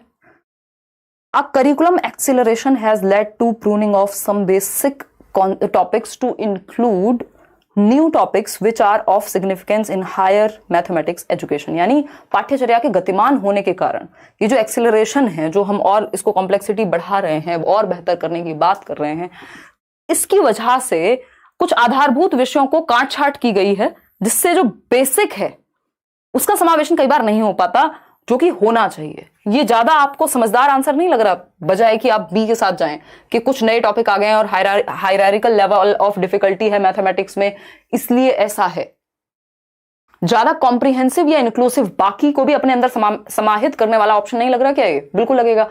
तो become taller and more spinally rather than broad, इसका रीजन ये है कि जो करिकुलम एक्सेलरेशन है, जो हम इतनी तेजी से बढ़ावा दे रहे हैं या कॉम्प्लेक्सिटी को बढ़ा रहे हैं या डायनेमिज्म है, चेंज हो रही है चीजें, उसकी वजह से जो बेसिक कॉन्सेप्ट्स हैं वो नए कॉन्सेप्ट्स के साथ सिग्निफिकेंस में प्रॉब्लम आ रही है, वो साथ में नहीं चल पा रहे हैं।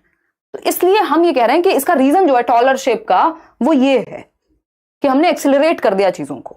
तो D option is better than B option. बाकी के दोनों का तो कोई चांस ही नहीं था कि वो आंसर सही हो पाते। अब देखिए कॉन्सेप्ट मैप, हमने सीडीपी में भी पढ़ा है कॉन्सेप्ट मैप। अगर आप थोड़ा सा लॉजिक लगाएंगे जवाब दे देंगे।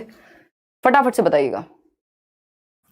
एमडी आरजू, अच्छा 31,000 लोग जुड़े हुए हैं और 14,000 लोगों ने लाइक किया। देखो ये बराबर का हमें LHS RHS इक्वल चाहिए होता है, तभी हमें अच्छा लगता है। देखिए फटाफट से जवाब दीजिए। हाँ बहुत कुछ लोगों को इतनी हंसी आ रही है, पढ़ लो।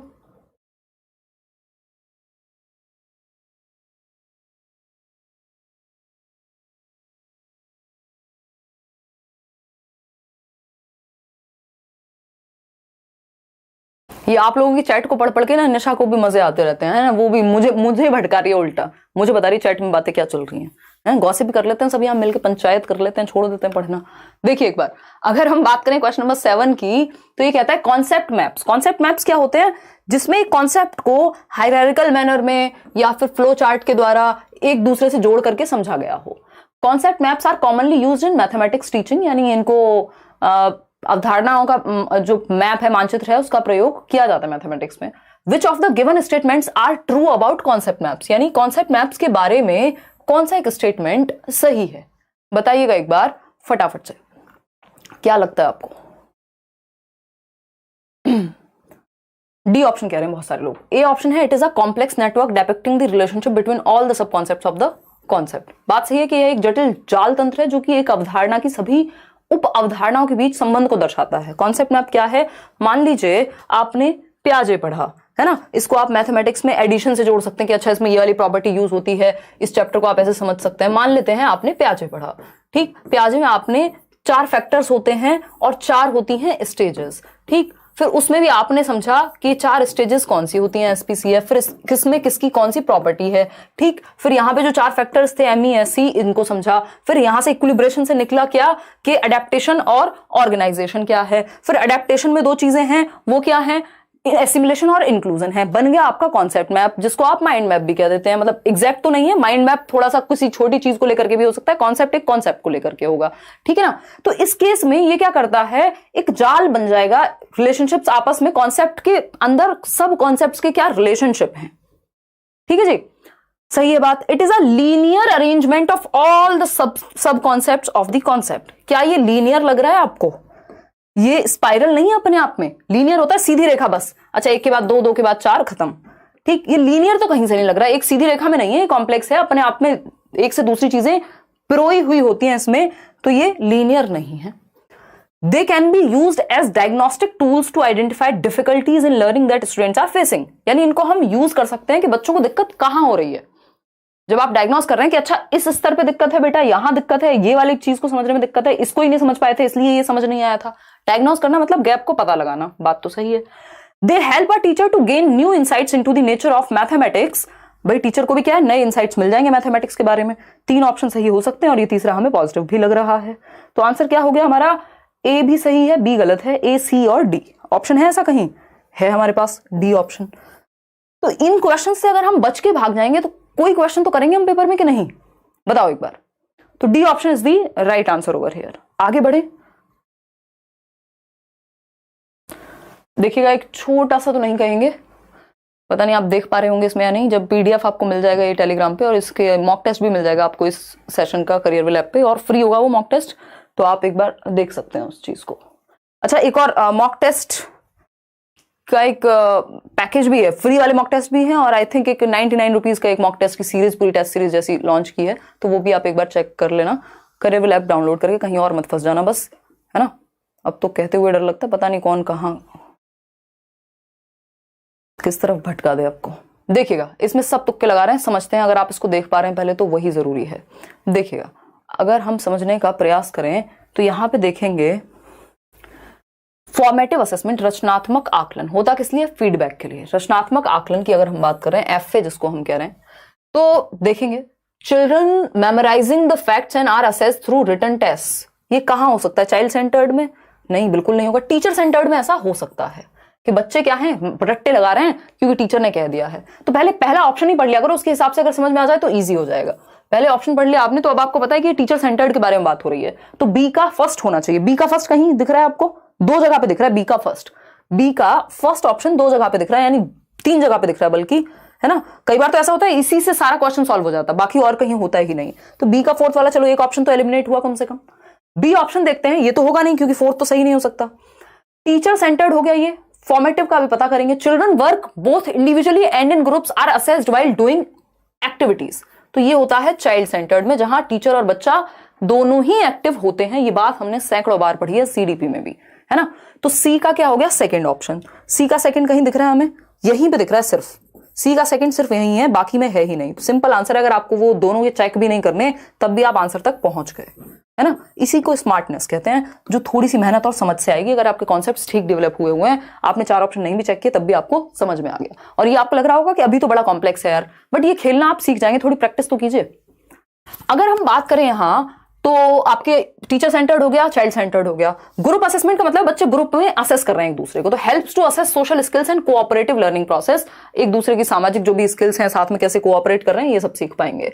फॉर्मेटिव असेसमेंट के लिए एक ही उत्तर बचा है, इसको चेक कर लेते हैं। फोर्थ ऑप्शन होगा कि ये क्या लिखा हुआ है आपका, finds out what learning changes and progress has taken place in the child over a period of time in different subjects and other dimensions of personality, यानी स्कोलास्टिक प्लस को स्कोलास्टिक दोनों के बारे में आप पता कर पाए। फॉर्मेटिव असेसमेंट में ये चीज होगी, रचनात्मकता की बात होगी। तो A option is the only right answer over here. तो अगर आप सीडीपी अच्छे से पढ़ रहे हैं तो ईश्वर की दुआ से आपका पेपर जो है वो निकल जाएगा, क्योंकि बाकी सब्जेक्ट्स की इतनी प्रैक्टिस तो आप कर ही लेंगे मेरे ख्याल में। क्वेश्चन नंबर 9 देखिएगा।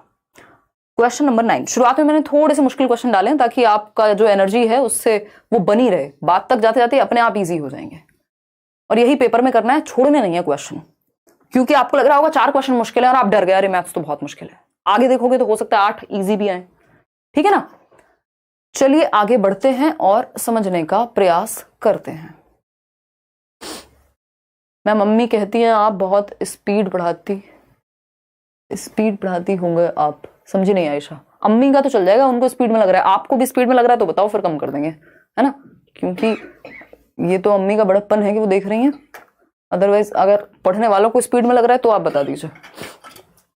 इतनी कहानियां सुना रही हो यार, है स्पीड प्रॉब्लम है या क्लैरिटी प्रॉब्लम? क्लियर समझ में आ रहा है ना। स्पीड कम भी कर सकते हैं, आप खुद भी कर सकते हैं अपने एंड पे। 1.25 वो उल्टा कर लीजिए, उसका 0.5 कर लीजिए। देखिए एक बार, तो विच of the following is, YouTube में फीचर है, Which of the following is not an appropriate assessment method for primary class children? यानी निम्नलिखित में से कौन सी प्राथमिक कक्षा के छात्रों के आकलन की उपयुक्त विधि नहीं है, बताइएगा। यानी प्राइमरी लेवल पे, 1st to 5th लेवल पे बच्चा कितने साल का है? 6 से 10 साल का होगा। अब 1st to 5th लेवल पे 6 से 11 साल का बच्चा अगर है तो 1st to 5th पे आपको क्या करना है, क्या नहीं करना है उसके आकलन के लिए, उसको असेस करने के लिए। पहला ऑप्शन है a test based on recalling of facts and formulae, यानी एक ऐसा टेस्ट जिसमें सिर्फ रिकॉल बेस्ड चीजें हों, फॉर्मूले के रट्टे लगाए हुए हों। रिकॉल करना कोई अच्छी बात नहीं होती, इसको मेमोराइजेशन या रटना कहते हैं, तो इससे तो आप दूर भाग जाइए। और लेकिन नॉट पूछा था तो यही सही लग रहा है हमें। बाकी देखेंगे तीनों options. A subjective test according to the learning levels of children, यानी बच्चों के स्तर के अनुसार अगर एक सब्जेक्टिव टेस्ट बना रहे हैं, उनकी इंडिविजुअल नीड्स को ध्यान रख के, सही है। Using ICT information communication technology का यूज करना पढ़ाने में, ये भी सही है, या आकलन में। यूजिंग कॉन्सेप्ट मैप्स, बिल्कुल पॉजिटिव बात है, समझ इससे बेटर होती है, डिफिकल्टीज का पता लगता है, अभी हमने पिछले क्वेश्चन में देखा था। एक परीक्षा जो कि तथ्यों और सूत्रों को स्मरण करने पे आधारित हो, रटने पे आधारित हो, मेमोराइजेशन पे, रिकॉलिंग पे आधारित हो, वो गलत तरीका है, चाहे सब्जेक्ट कोई भी हो। तो ये क्या हुआ, नॉट सही में यही सही है, क्योंकि ए ही गलत है और जो गलत है वही सही है, क्योंकि पूछा ही गलत है, सिंपल बात। आगे बढ़ेंगे, ए ऑप्शन सही था यहाँ पे। अब किसी को कोई और समस्या हो तो बता सकते हैं। क्वेश्चन नंबर 10 देखिएगा एक बार। क्वेश्चन नंबर 10 क्या कहता है, ये समझने का प्रयास आप स्वयं करेंगे। देखिएगा एक बार, a primary class teacher is using a variety of concrete material, यानी मूर्त सामग्री का प्रयोग, जैसे बॉटल है या फिर एक अबैकस हो सकता है या जियो बोर्ड हो सकता है। ये क्या मूर्त सामग्रियां हैं जिनको टच और फील किया जा सकता है, उनके थ्रू एब्स्ट्रैक्ट अमूर्त कॉन्सेप्ट्स को, संपत्तियों को पढ़ाना। बताइएगा, ठीक है ना। दे देंगे मनीषा EVS और मैथ्स के नोट्स पे काम लगता है। आपको लगता है कि एक तो ये इतने से हैं, बट उस पर मल्टीपल टाइम्स काम लगता है, फिर भी एक आध छोटी मोटी मिस्टेक टाइपिंग की हो जाती है। इतने सारे प्रिंट हो गए घर में इकट्ठे, जिसमें वो बार बार प्रूफ रीड कर करके उसमें से कुछ चीजें हटानी है, लगानी है, ये सब, तो कोई दिक्कत नहीं है, मिल जाएंगे एक एक करके। बताइए फटाफट से। ओवर जनरलाइजेशन कहते हैं अयान, उसको क्या समस्या आ रही है? मैराथन कराएंगे जल्दी, जैसे आपको नोट सारे मिल जाएंगे फर्स्ट वीक ऑफ दिसंबर में। चलिए, ए ऑप्शन कह रहे हैं 50% लोग। चलिए समझते हैं क्या कहानी है। अगर हम बात करें तो बात हो रही है किसकी? कॉन्क्रीट मटेरियल की, टू टीच, यानी concrete material, teaching learning material, जिसमें आप चार्ट्स वगैरह ले जा सकते हैं, जो वो चीजें जिनको टच फील किया जा सके। तो डाइंस ब्लॉक पढ़ा क्या रहे हैं पहले तो ये देखना जरूरी है ना। To teach place value, place value वही आपका कि इकाई, दहाई, सैकड़ा क्या है उस तरह से समझाने के लिए तो डाइंस ब्लॉक का यूज करेंगे।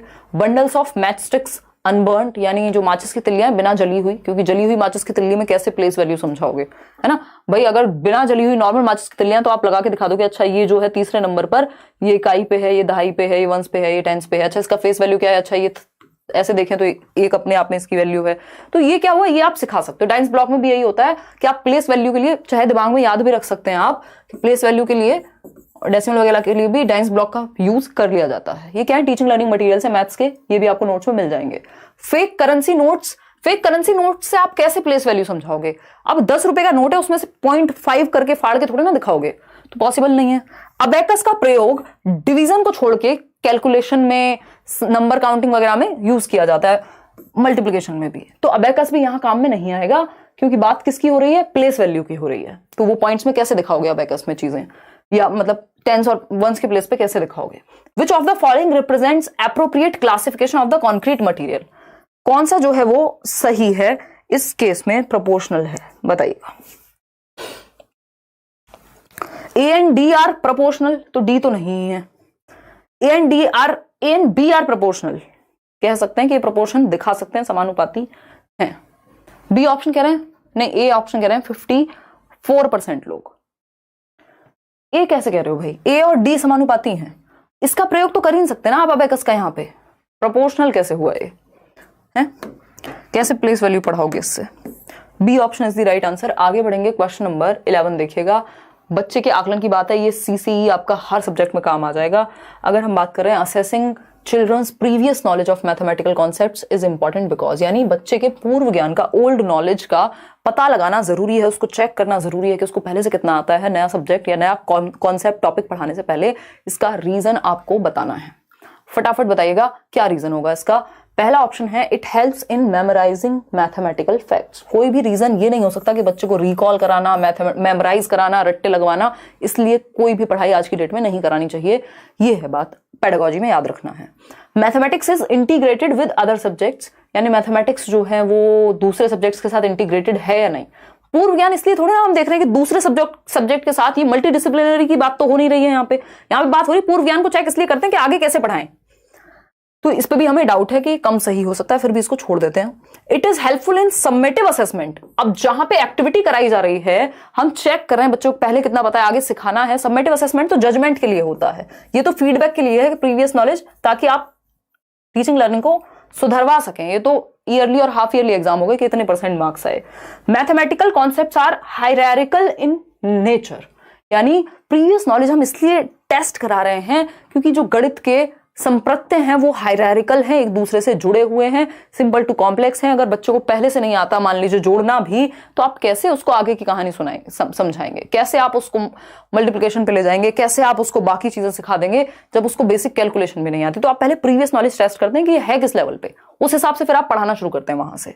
ठीक, तो हायरार्किकल है अपने आप में गणित, इसलिए इसका रीजन ये है, ना कि इंटीग्रेट करेंगे दूसरे सब्जेक्ट के साथ। इसलिए थोड़ी ना प्रीवियस नॉलेज की टेस्टिंग इसलिए होती है कि आगे जो पढ़ा रहे हैं वो उसको समझ आएगा कि नहीं आएगा। तो डी ऑप्शन थोड़ा सा अगर आप लॉजिक लगाएंगे तो समझ में आ जाएगा। क्वेश्चन नंबर 12 देखिएगा, आसान सा सवाल है, बहुत ही इजी है। देखिएगा, कहता है सम ऑफ 6 and 7 is 13। 6 और 7 का जो जोड़ है, योग है, वो 13 है। It is an example of, यानी किस चीज का ये उदाहरण है? ये डेफिनेशन है। क्या ये एडिशन की डेफिनेशन दिख रही है आपको? खुद सोचो। क्या यहां पे ये बताया है कि ये जोड़ की परिभाषा है, योग की परिभाषा है? ऐसा कहीं लिखा है? कुछ दिख तो नहीं रहा।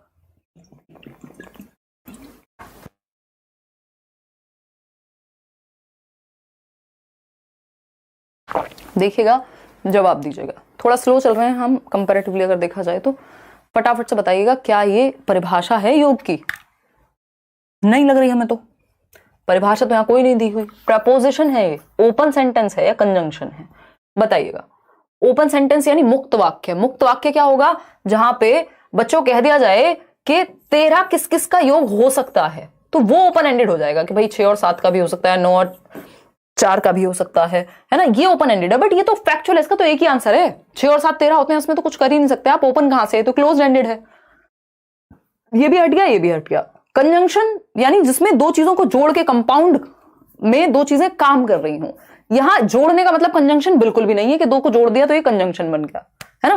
कुछ साथ में जुड़े हुए दो टॉपिक हो, उसकी बात कंजंक्शन को हम जोड़ेंगे यहां पे। तो ये प्रपोजिशन है। अगर देखा जाए तो क्या है? ये साध्य है, प्रपोजिशन है कि साथ में जोड़ करके अगर एक प्रपोजिशन, बेसिकली इसको ऐसे देखिएगा, जब आपको पता हो क्लियरली कि इसका एक ही डिक्लेरेटिव आंसर है कि ये करेंगे तो यही आएगा, तो वो प्रपोजिशनल कहलाते हैं मैथमेटिक्स की भाषा में। अब ये थोड़ा सा मैथमेटिक्स की लैंग्वेज वाली बात हो गई यहां पे, अदरवाइज ये कंफ्यूजिंग लग सकता है। तो जब ऐसी स्थिति हो, आपको पता है आंसर एक ही होगा, तो उसको प्रपोजिशनल कहेंगे, क्योंकि डिक्लेरेटिव नॉलेज वहां शो हो रही है। डिक्लेरेटिव क्या मतलब? डिक्लेयर कर दिया 7 और 6 जो है 13 होते हैं।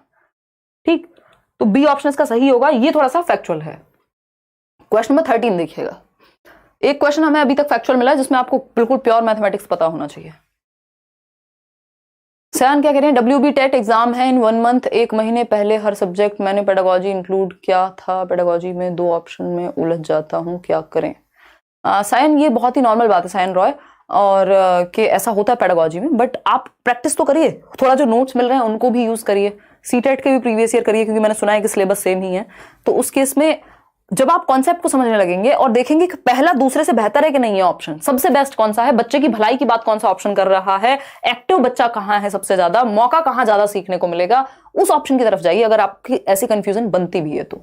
और फिर थोड़ा सा आप प्रैक्टिस से भी आपको ये अनुभव हो जाएगा कि कौन सा ऑप्शन आपको किस दिशा में लेके जा रहा है ना? क्वेश्चन नंबर 13 देखिए। विच of the following levels of cognitive domain are responsible for divergent thinking process? यानी कॉग्निटिव डोमेन की जब हम बात करते हैं, ब्लूम टेक्सोनॉमी पे आ जाइए, उसमें कितने 6 लेवल्स हैं। ठीक है, संज्ञानात्मक मतलब दिमाग से रिलेटेड। डाइवर्जेंट थिंकिंग प्रोसेस के लिए कौन सा एक पार्ट है, पॉइंट है कॉग्निटिव डोमेन का जो रिस्पॉन्सिबल है? नॉलेज तो बिल्कुल भी नहीं होगा, क्योंकि इसमें तो सीधा रिकॉल बेस्ड चीजें होती हैं। डेफिनेशन याद कर ली, है ना? याद करने वाली चीजें होती हैं कि अच्छा फलानी जगह का नाम बताओ, अच्छा भारत की कैपिटल कौन सी है, तो आप फटाफट से बता दोगे अच्छा न्यू दिल्ली है, दिल्ली है। ठीक, फिर अगर हम बात कर रहे हैं एनालिसिस, इसकी कॉम्प्रिहेंशन की, कॉम्प्रिहेंशन में भी आप समझते हो, आपकी डाइवर्जेंट थिंकिंग प्रोसेस नहीं लगती, आपको समझाया जा रहा है और आप समझ रहे हैं। ठीक है, फिर हम बात करते हैं एप्लीकेशन की। अप्लाई करने में भी डाइवर्जेंट थिंकिंग नहीं लग रही, जो आपने सीखा है उसको सीधा अप्लाई कर रहे हैं आप। एनालिसिस, सिंथेसिस एंड इवैल्यूएशन, ये होते हैं हायर लेवल थिंकिंग स्किल्स, और डाइवर्जेंट थिंकिंग में हायर लेवल स्किल्स की ही जरूरत होती है। तो आप एनालाइज करें, चीजों को टुकड़ों में विभाजित करें, उसके लिए आपको सोचना पड़ेगा कहां गलती हो रही है पेपर में, क्यों हो रही है, क्या कमी है, टुकड़ों में तोड़ के देखना पड़ेगा, एनालाइज करेंगे जैसे हम अभी कर रहे हैं। तो इसमें डाइवर्जेंट थिंकिंग लगती है, दिशाओं में सोचना पड़ता है। सिंथेसिस, सिंथेसिस तो अपने आप में ही सब कुछ जितना भी आपको पता है उसको जोड़ के कुछ नया बनाना सिंथेसिस है। क्रिएटिंग भी कहते हैं इसको। तो ये तो डाइवर्जेंट थिंकिंग है ही, ये तो क्रिएटिविटी का अच्छा खासा उदाहरण है। इवैल्यूएशन में भी आपको जजमेंट का, चीजों को रिफ्लेक्ट करने का सारा प्रयोग करना पड़ेगा, तभी आप किसी चीज का मूल्यांकन कर पाएंगे। पहले तो यही हाईएस्ट होता था, आज की डेट में ये है। Knowledge analysis and evaluation, knowledge तो कतई भी डाइवर्जेंट नहीं हो सकता, है ना? कॉम्प्रिहेंशन भी डाइवर्जेंट नहीं हो सकता। ठीक, तो बाकी ऑप्शन तो बचे ही नहीं, बी ऑप्शन ही एकमात्र सही उत्तर है इसका। ठीक है, ब्लूम टेक्सोनॉमी कराई हुई है, ये कॉग्निटिव डोमेन ही इंपॉर्टेंट है, ये तो कराया ही हुआ है।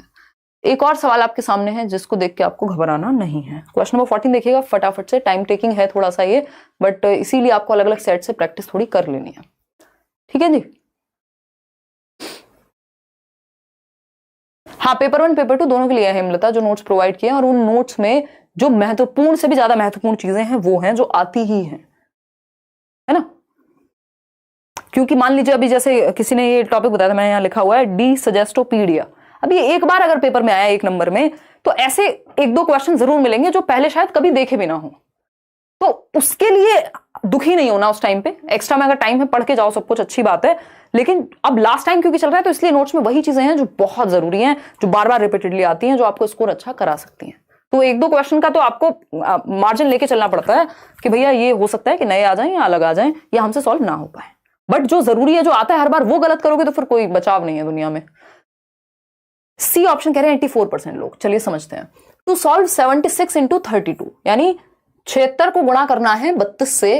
A student uses the following method, student क्या करता है, एक मेथड प्रयोग करता है 76 इंटू 32 करने के लिए। वो 70 प्लस 6 लिखता है ब्रैकेट में और मल्टीप्लीकेशन लगाता है, 30 प्लस 2 कर देता है। ठीक है, कोई दिक्कत नहीं है। 70 इंटू 30 प्लस 6 इंटू 30 ऐसे करते थे ना हम लोग, दोनों को एक एक से करेंगे मल्टीप्लाई, फिर जोड़ेंगे, फिर ये करेंगे। टोटल जो जोड़ है वो, सॉरी गुणनफल है, वो निकल करके कितना आ रहा है, इतना आएगा। ठीक है ना, ये यहां पे एक बार हटा दीजिएगा, ये टाइपिंग मिस्टेक हुई है। 180 के बीच में जोड़ का निशान लगेगा। ठीक है, हिंदी में देख लो एक बार। ठीक है, तो कुल मिला के अगर आपको मान लीजिए कुछ नहीं पता, हम मान लेते हैं आपको नहीं पता ये क्या प्रॉपर्टी है, क्या चल रहा है, आपके सर में दर्द हो गया इसको देख के। हालांकि होना नहीं चाहिए क्योंकि तोड़ के ही लिखा है, बस अलग अलग वे में लिख दिया है कि इसको ऐसे भी कर सकते हैं, मल्टीप्लिकेशन का ये भी तरीका हो सकता है। आपको या तो सिंपल गुणा करनी आती हो, अगर तेज है आपकी गुणा, नहीं तो आपने देख लिया कि हाँ बच्चे ने आंसर तक पहुंच गया डिफरेंट डिफरेंट तरीके से। इसको देख के वैसे भी पता चल जाएगा कि डाइवर्जेंट थिंकिंग लगाई है बच्चे ने। ठीक, for the above method which of the following statements is true, यानी कौन सा एक स्टेटमेंट सही है ऊपर दिए गए मेथड के लिए। तो या तो आप इस मेथड को देख के समझ जाएं कि बच्चे ने ब्रेक करके अलग अलग तरीके अपनाए हैं, या फिर अगर आपको कुछ समझ नहीं आ रहा और आपको मल्टीप्लिकेशन आपकी तेज है करके देखना चाहते हैं, ज्यादा समय है पेपर में, तो ये करके देख लीजिए। अगर आंसर सही आ रहा है इसका मतलब बच्चे ने कोशिश तो की है। आते हैं फर्स्ट ऑप्शन पे, informal techniques of problem solving should be discouraged, यानी अधिगमकर्ताओं में समस्या समाधान की अनौपचारिक तकनीक, यानी जो औपचारिक नहीं है, जिनको हम जनरली क्लासरूम में यूज नहीं कर रहे हैं, तो हम बच्चों को अल्टरनेटिव मेथड से सॉल्व ही नहीं करने देंगे, तो ये गलत है। डिस्करेज नहीं करेंगे, एनकरेज ही करेंगे, उसको सोचने का मौका देना है। Student does not have conceptual knowledge of multiplication, ऐसा होता तो फिर वो इतना दिमाग कैसे लगाता। The method used by student reflects her understanding of the properties of multiplication, की मल्टीप्लिकेशन की प्रॉपर्टीज कैसे वर्क करती हैं ये पता है बच्चे को, ये दर्शाता है। चलिए पॉजिटिव लग रहा है। Student will get 0 marks in written test for using this method. अब वो वाला टीचर आपको नहीं बनना है कि बच्चा अगर ऑल्टरनेटिव थिंकिंग प्रयोग कर रहा है, डाइवर्जेंट थिंकिंग प्रयोग कर रहा है, तो आपका नहीं, मैंने जैसे बताया था वैसे तो किया नहीं, एक शब्द चेंज कैसे किया, चलो 2 नंबर कट गए, ये नहीं करना। तो C option is the right answer. आगे बढ़ेंगे और उसको समझा सकते हैं कि ठीक है ये सारी चीजें आपको पता है, अच्छी बात है, तो उस पर चर्चा कर सकते हैं। लेकिन किया तो उसने सही है सॉल्व। क्वेश्चन नंबर 15 देखिए, बहुत बार पूछा जाता है जियो बोर्ड पे question. The most appropriate reason for introducing geoboard based activities could be, यानी जियो बोर्ड पर आधारित क्रियाकलापों से परिचय देने के लिए उपयुक्त कारण हो सकता है, यानी जियो बोर्ड बेस्ड एक्टिविटीज जो हम कराते हैं उसका रीजन क्या होगा, ये पूछा है। केडी कह रहे हैं मैम जब मैं स्कूल में थी तब FA से क्या पूछ रहे हो भाई, ऐसे थे क्यों होता है, अब समझ में आ रहा है। हाँ वेरी गुड, यही तो दिक्कत है ना हमारे साथ, हम सिर्फ किताबों में रह जाती हैं बहुत सारी चीजें जो कि रहनी नहीं चाहिए, बट उसको नए लोग ही चेंज करेंगे, थोड़ा थोड़ा अप्लाई करने की कोशिश करेंगे। 2018 से जुड़ा हुआ हूँ आपसे, अमानत शेख कह रहे हैं, और पेपर 1 में 111 नंबर है, पेपर 2 में 99, बट बिहार में RJD ने धोखा दे दिया गर्लफ्रेंड की तरह। अच्छा, वैकेंसी नहीं निकाल रहा है, आप ही रख लो, सिर्फ खाना दे देना। अमानत, ये जो आपने DP लगाई हुई है मैकबुक के साथ, इसके बाद लग नहीं रहा आपको खाना देने की जरूरत है, हमें ही आना पड़ेगा उल्टा, है ना। और अगर हम बात करें, है ना, ऐसा नहीं है किसी को बच्चों को पढ़ाओ आसपास, इतना तो ये पढ़ाना ही तो है स्कूल में जाके भी फाइनली, तो ईगो पे लेना है कि जब तक सरकारी नौकरी नहीं मिलेगी तब तक पढ़ाएंगे नहीं, कहीं पढ़ाने से कुछ नुकसान तो होगा नहीं मेरे ख्याल में। और दूसरी बात रही जब निकलेगी वैकेंसी, अभी तो और क्या ही कर सकते हैं। बात रही गर्लफ्रेंड के धोखा देने की, ऐसा नहीं है, इसका वाइस वर्सा भी ट्रू हो सकता है ना, ऐसे जेंडर स्टीरियोटाइपिंग नहीं करनी है, ठीक है ना, वेट कर लो, कोई बात नहीं, ठीक है। चलिए आते हैं, समझते हैं। खतरनाक लोग हो आप लोग, हैं कुछ और नहीं मिलता, 100 रुपए के सुपर चैट करके ये कह रहे हो यहाँ रख लो खाना खाने के लिए, कैसी बातें करते हो यार, अच्छा मजाक है।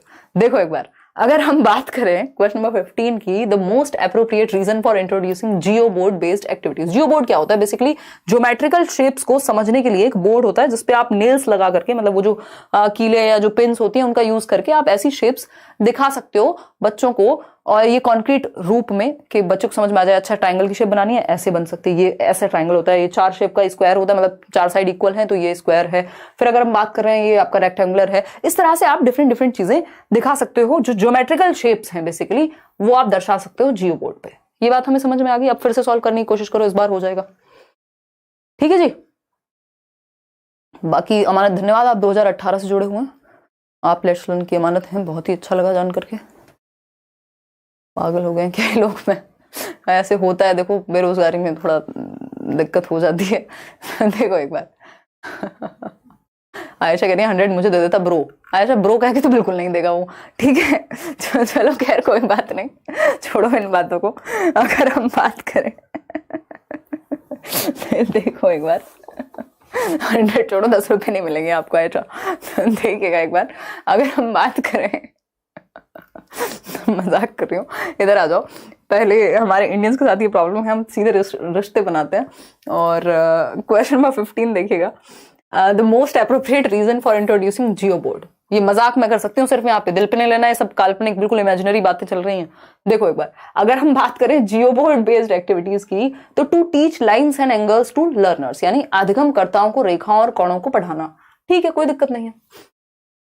To teach different types of triangles to learners, अच्छा चलो मान लिया। To teach volume to learners, volume के लिए तो आप इसको कैसे ही बढ़ा पाएंगे, है ना। अब ये कोई ग्लास तो बनाने देंगे, उसके अंदर पानी डाल देंगे, जियो बोर्ड में ऐसा तो कोई जगह होती नहीं है। To provide concrete representations for many investigations in geometrical concepts. क्या ये दोनों ऑप्शन सही थे, लेकिन इन दोनों से बेहतर नहीं है क्या ये? इन दोनों को अपने अंदर समाहित कर दिया, इंक्लूसिव है, ज्यादा इंक्लूसिव ऑप्शन है, कह सकते हैं कि नहीं कह सकते।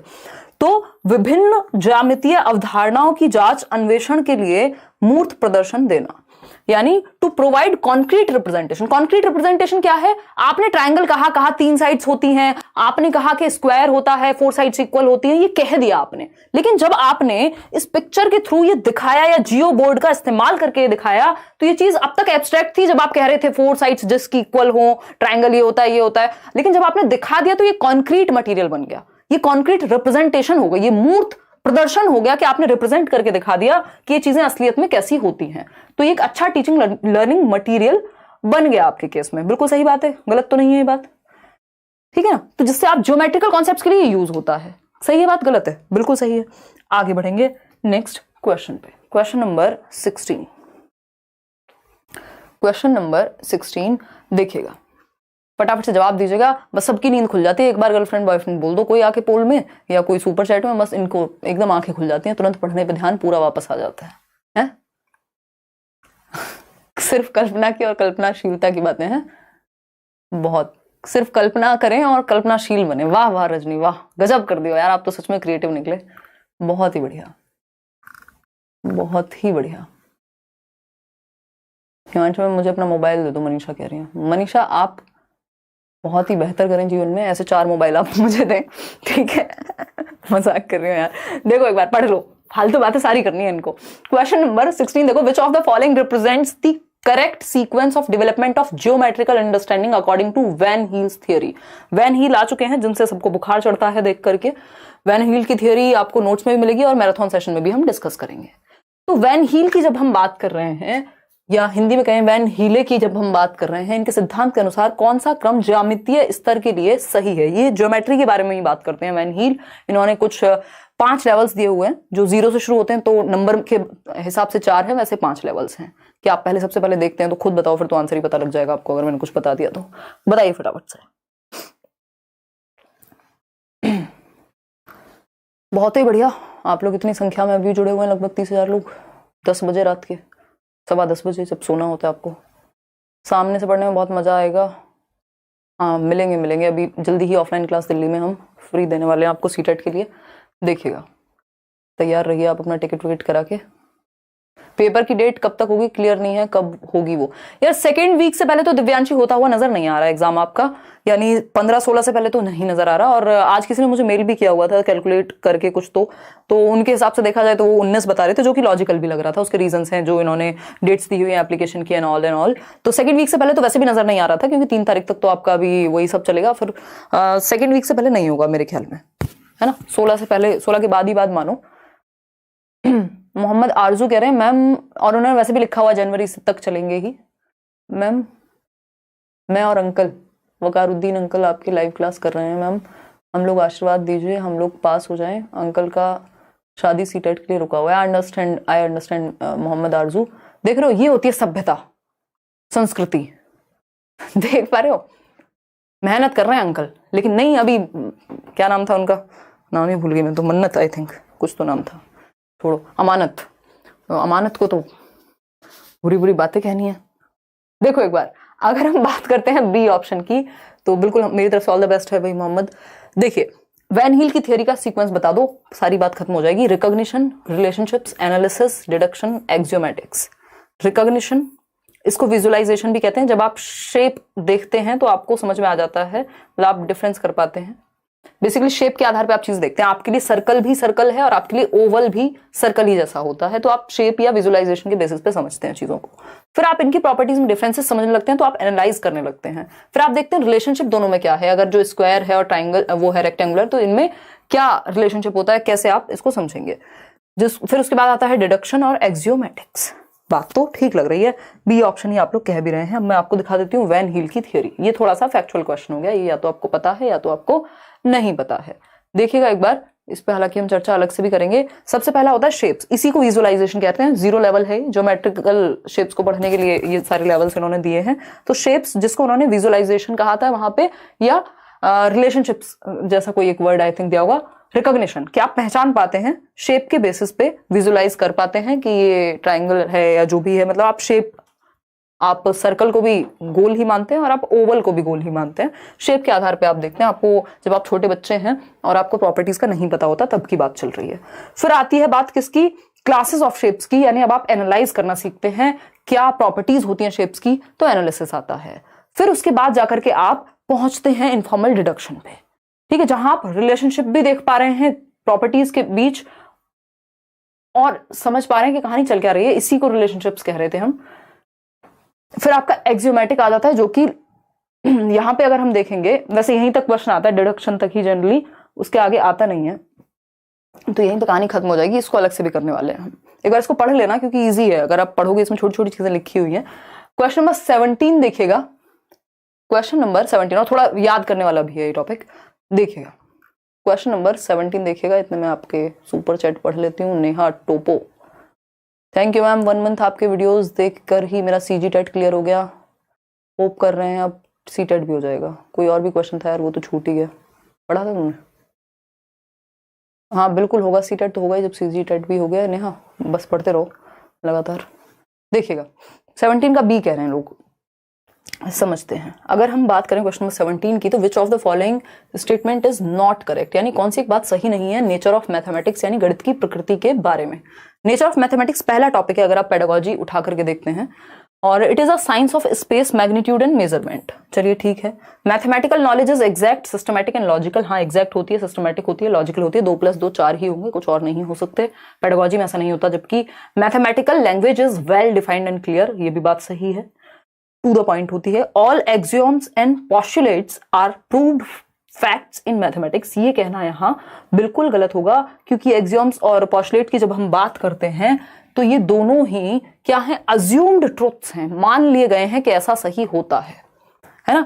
ये कोई ऐसा नहीं है कि ये फैक्ट्स हैं, ये मान लिए गए हैं, अज्यूम्ड हैं कि ऐसा होता है, ठीक है। पोस्टुलेट्स के केस में क्या है कि ये ज्योमेट्रिकल कॉन्सेप्ट्स के बारे में अवधारणाएं होती हैं। एक्सियोम्स बाकी अर्थमेटिकल जितने भी अदर देन ज्योमेट्री अवधारणाएं होंगी जिनको हम मान लेते हैं, उनको एक्सियोम्स या पोस्टुलेट कहा जाता है कि हाँ भैया ये सिद्धांत पड़ गया, ये चीज ऐसे ही होगी।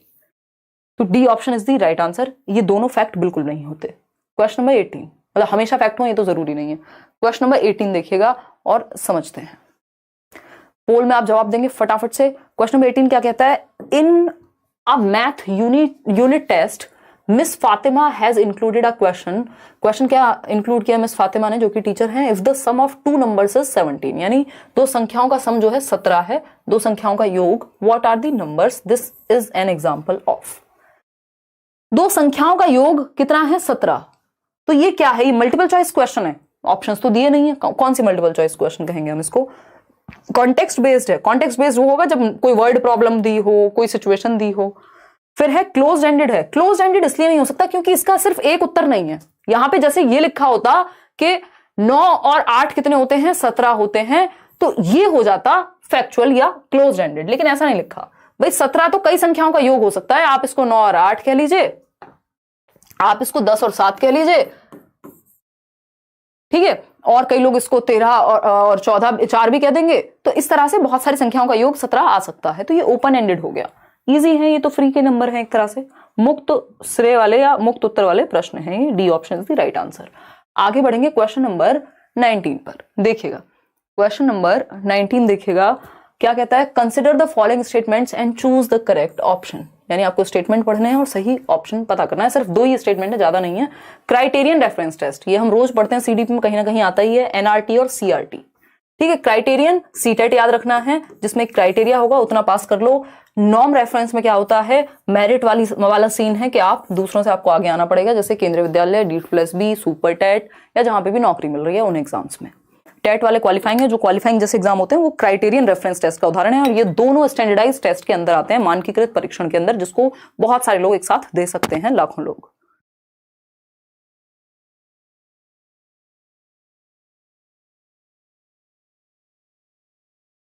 और मानकीकृत परीक्षणों का जो विशेषता है, यानी स्टैंडर्डाइज टेस्ट की जो कैरेक्टरिस्टिक्स हैं वो क्या हैं, एक तो ये वैलिड होते हैं, यानी जिस उद्देश्य के लिए बनाए गए हैं उसी उद्देश्य पे काम करेंगे। रिलायबल होते हैं, कितनी भी बार आप चेक कर लीजिए रिजल्ट सेम आएगा, और इनमें ऑब्जेक्टिविटी पाई जाती है, यानी ऐसा नहीं है कि आंसर कुछ का कुछ हो जाए। मैम मेरा कर्नाटका टेस्ट जस्ट 3 मार्क्स से रह गया ड्यू टू कंफ्यूजन, अभी मुझे किसी हालत में सीटेट क्लियर करना है, मुझे आपकी बहुत दुआ की जरूरत है, दवा की जरूरत है आशिया, आपको दुआ से ज्यादा। और मान लिया बिल्कुल, मतलब दुआएं ऑफ कोर्स मेरे साथ हैं, मतलब मेरी साथ ही हैं आप सभी के आशिया। इसमें आपको एक तो नोट्स मल्टीपल टाइम्स पढ़ने हैं, जितना हो सके ऑनलाइन पेपर सारे बिल्कुल अच्छे से एनालाइज कर लो। वो कंफ्यूजन 2-3 मार्क्स से रहने का मतलब है कि अभी मेहनत इतनी करनी थी कि 10 नंबर ज्यादा आते, फिर वो रहता नहीं है एटलीस्ट।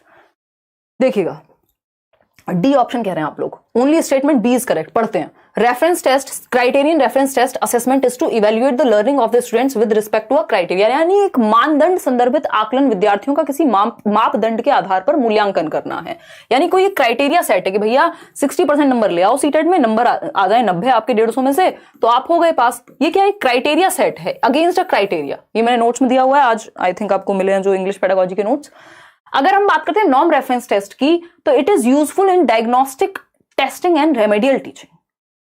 देखो नॉर्म रेफरेंस टेस्ट बिल्कुल भी डायग्नोस्टिक और रेमेडियल में काम नहीं आता, ये सीधा सीधा आपको नौकरी दिलाएगा। अगर आप मेरिट में आ रहे हैं, आपके डायग्नोस्टिसिटी गई तेल लेने, कोई आपके गैप पता नहीं करने वाला, क्या हुआ था, कहां गलती रह गई, कुछ नहीं है ना। ये कोई फॉर्मेटिव टेस्ट तो नहीं है, ये तो स्टैंडर्डाइज टेस्ट है। स्टैंडर्डाइज टेस्ट तो वैसे भी गैप का पता नहीं करते, ये तो जजमेंटल होते हैं इन नेचर।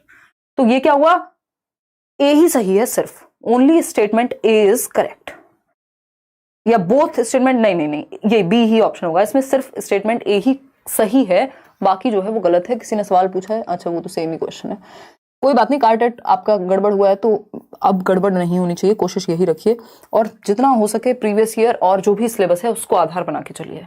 चलिए आगे बढ़ते हैं। ये क्वेश्चन आपका बी ऑप्शन था यहाँ सही, ए तो सही था, बाकी बी गलत था। देखिएगा क्वेश्चन नंबर 20 देखिएगा, Manpreet has good mathematical reasoning so she will have, यानी मनप्रीत एक बच्ची है जिसकी गणितीय तर्कणा अच्छी है, मैथमेटिकल इंटेलिजेंस अच्छी है, गार्डनर जिसको कहते हैं, तो लॉजिकल मैथमेटिकल एबिलिटी इस बच्ची के अंदर पाई जाएगी। तो इस केस में आप क्या सोचते हैं जरा बता दीजिए, फटाफट से बताइए।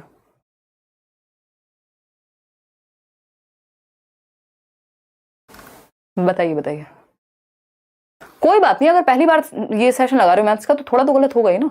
इनको मल्टीपल टाइम्स समझ के रिवाइज करके एक एक ऑप्शन को बार बार पढ़ना है इन 30 क्वेश्चंस के। एक तो ये चुने हुए क्वेश्चंस है, ऐसा नहीं है कि ये एमआई वाले क्वेश्चंस नहीं है। देखिएगा, मनप्रीत एक बच्ची है जिनके पास अच्छी गणितीय तर्कणा है, रीजनिंग एबिलिटी है, मैथमेटिकल एबिलिटी है। तो ये क्या करेंगी, ability to think logically and systematically, हाँ बिल्कुल सही बात है। रिकॉल करना कोई रीजनिंग में नहीं आता, तर्क में नहीं आता। मान लीजिए आप कोई चीज भूल रहे हैं तो उसका मतलब ये थोड़ी आपके तर्क में कमी है ना। Ability to do errorless calculation, क्या मतलब बच्चों को रोबोट बनाना चाह रहे हैं कि जिसमें तर्क या जो इंटेलिजेंट होगा उससे कभी गलती नहीं होगी। Ability to recite mathematical formula correctly, यानी रट्टे लगा ले मैथमेटिकल कॉन्सेप्ट का, इसको तो मेमोराइजेशन स्किल कहेंगे। फिर तार्किक और व्यवस्थित रूप से सोचने की क्षमता होगी, सिस्टमैटिकली और लॉजिकली सोच पाएगी बच्ची, क्योंकि मैथमेटिकल और रीजनिंग एबिलिटी इसी के साथ इसी को डिनोट करती है अगर देखा जाए। तो A option is the right answer. Question number 21 देखिएगा, कोठारी आयोग से एक क्वेश्चन है, आसान सा क्वेश्चन है बट ये थोड़ा भटका सकता है हमें। जवाब दीजिएगा फटाफट, जवाब दीजिएगा। जवाब केवीएस के बैच के बारे में सीटेट के जस्ट बाद निकलेगा, अभी आप पढ़ाई कीजिए या फिर जब वैकेंसी आएगी तब। सीटेट के बाद तो निकलता ही है जनरली, क्योंकि कुछ लोगों को तैयारी करनी होती है, एक दिन में तैयारी नहीं हो जाती सीटेट के बाद।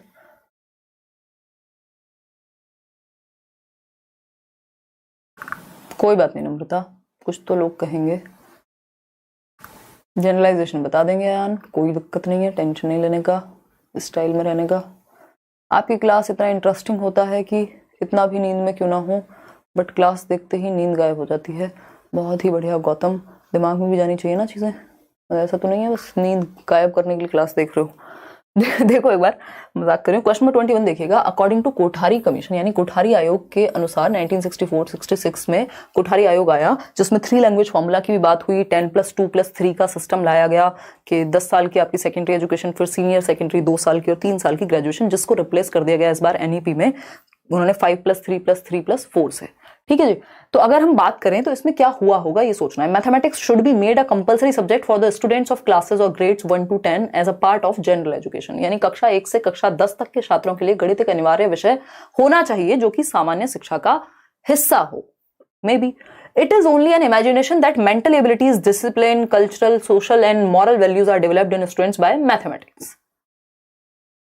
कह सकते हैं analytical reasoning, thinking, self confidence and emotions are developed in students by mathematics.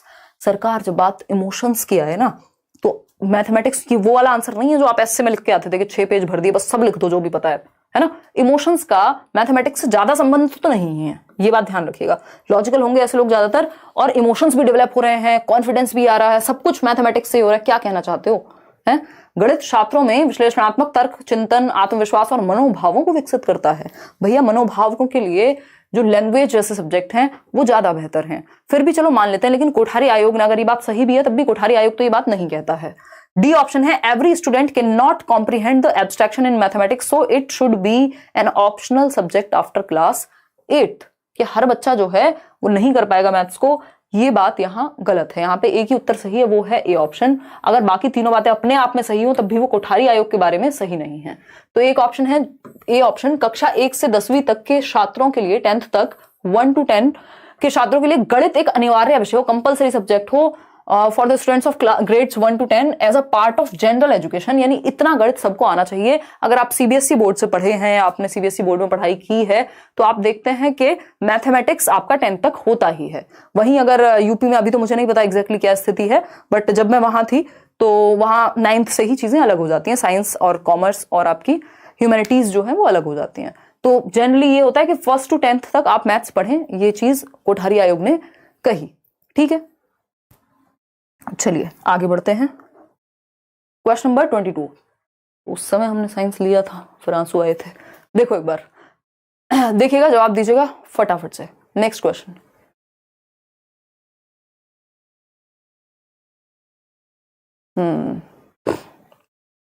Lallan Jha कह रहे हैं, मैम मुझे सुष्मिता नाम की लड़की ने धोखा दिया है, प्लीज बोलो उसको ये वो, आई रियली लव हर, शायद आपके कहने से मान जाए।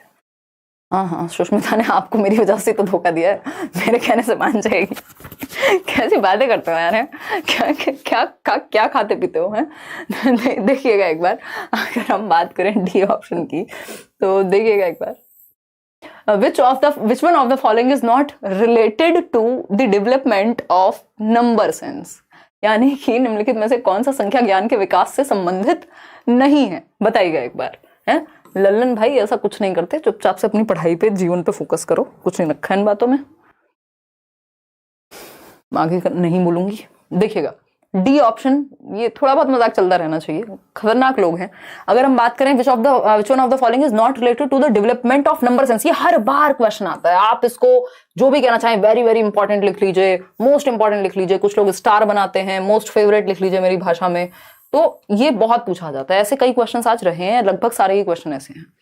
तो अगर हम बात करें कि संख्या ज्ञान के विषय में, नंबर सेंस की बात करें, तो कौन सी चीज इंक्लूड नहीं होती, तो पहले हमें याद रखना है कि सीरिएशन इसका पार्ट है। सीरिएशन क्या होता है, बढ़ते क्रम में या घटते क्रम में आप चीजों को लगाना सीखते हैं, उससे आपका संख्या ज्ञान बढ़ता है। संख्या ज्ञान, 4 चॉकलेट दी बच्चे को, 2 ले ली, तो या फिर जो बड़ी चॉकलेट है उसको सीरीज में लगा पा रहे हैं, समथिंग समथिंग। हायरार्किकल इंक्लूजन हमने शुरुआत में ही बात की थी, हायरार्किकल इंक्लूजन भी नंबर सेंस का ही पार्ट है।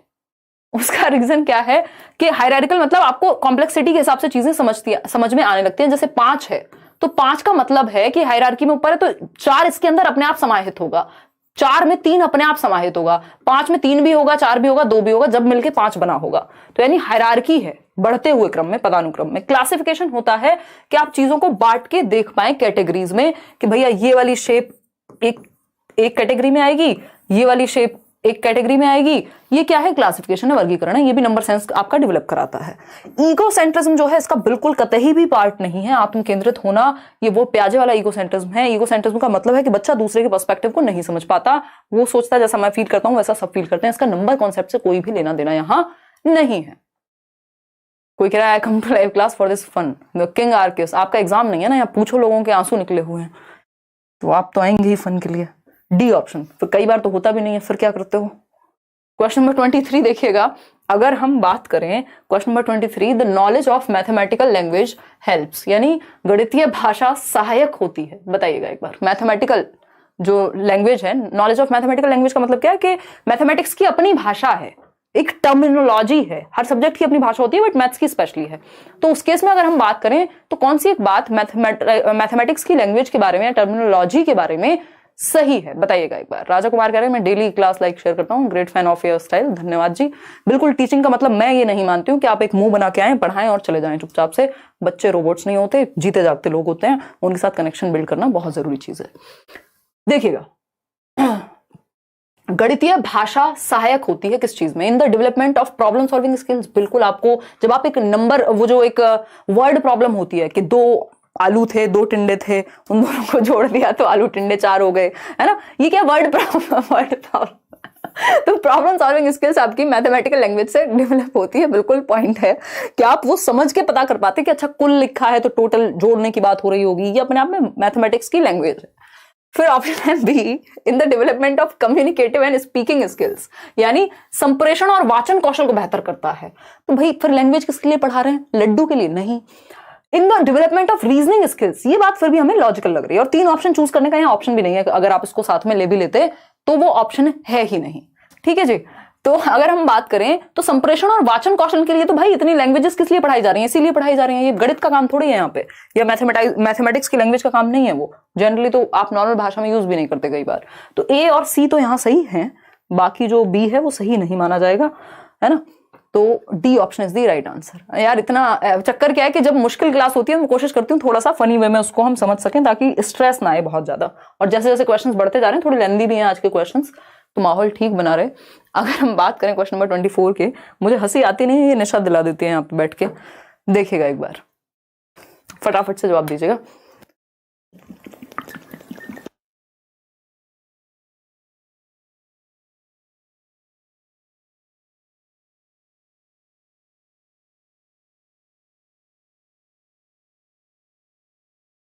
नितेश कह रहे हैं जब पढ़ाती हैं तो लगता है, आप पढ़ाती हैं तो लगता है सब कुछ आता है, लेकिन जब एग्जाम में जाता हूं तो सब भूल जाता हूं।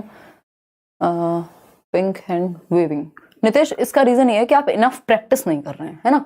क्लास को सिर्फ एंटरटेनमेंट का साधन नहीं बनाना है कि समझ में आ रहा है तो उसको प्रैक्टिस ना करें। एटलीस्ट जो पीडीएफ मिलती है उसको ही बार बार पढ़ लिया करो, ताकि दिमाग में चीज सेट हो जाए। खुद से भी तो क्वेश्चन सॉल्व करके देखो, करियर रूल पे चले जाओ, फ्री मॉक टेस्ट लगा लो, कुछ तो करो। बिल्कुल मस्ती क्लास में होनी चाहिए नवनीत, बिल्कुल सही बात है। चलिए आगे बढ़े, अब बस 4-6 सवाल बचे हैं। शिफा क्या कह रहे हो भाई? समझ नहीं पा रही हूँ आपकी बात, कमेंट में बता देना बाद में क्लास के। देखिएगा, शिफा बहुत पुरानी लर्नर है। When asked Shifa bin Hussain, when asked to solve 56 + 42, a class 2 child solve it in the following way. एक कक्षा 2 का बच्चा है, उसने जब उसको कहा गया 56 और 42 को जोड़ दो, तो उसने क्या किया? 56 + 42 इसको इस तरह से दर्शाया कि 50 प्लस, यानी ये 50 यहां से उठाया और 40 यहां से उठाया और 6 और 2 को अलग कर दिया। फिर इसको कैसे करके दिखाया? ये 50 और 40 90 हो गए और 6 और 2 8 हो गए। यानी उसने क्रिएटिविटी दिखा दी है पूरी अपनी, तो 98 ही होगा। सॉल्व तो सही किया है। As a mathematics teacher what will be your reaction toward the student? आपका क्या रिएक्शन होगा एक गणित के अध्यापक के रूप में या अध्यापिका के रूप में? ए ऑप्शन है डिस्करेज करेंगे स्टूडेंट को कि अपनी स्ट्रेटेजी ना बनाए, ज्यादा हीरो ना बने। नहीं भाई, अगर वो गलती भी कर रहा होगा तो पहले तो उसको मौका तो देंगे डाइवर्जेंट थिंकिंग का, है कि नहीं?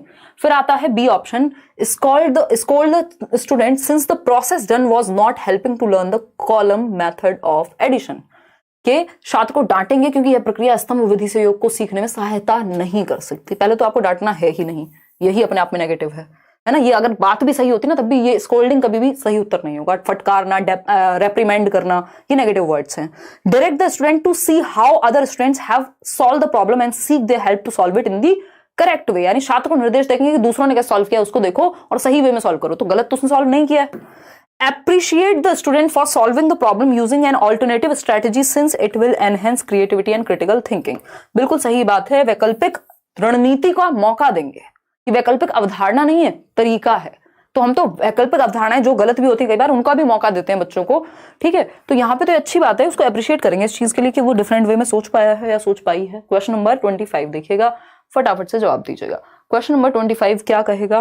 कहता है which among the following will promote collaborative and active learning, यानी निम्न में से कौन सा सहयोगिक और सक्रिय अधिगम को प्रोत्साहित करता है? कोलैबोरेटिव और एक्टिव लर्निंग यानी बच्चे एक दूसरे की सहायता करें, कोलैब करें, एक दूसरे के साथ ग्रुप में सीखें। एक्टिव लर्निंग यानी एक्टिव रहें, दौड़ते भागते रहें। इसका मतलब ये नहीं है, मतलब सक्रिय रहें, चाहे वो फिजिकली हो, मेंटली हो, इंटरेस्ट बना रहे उनका। ठीक है जी, आपके नोट्स बहुत सही लग रहे हैं पढ़ने में। Ma'am thank you so much, thank you कंचन।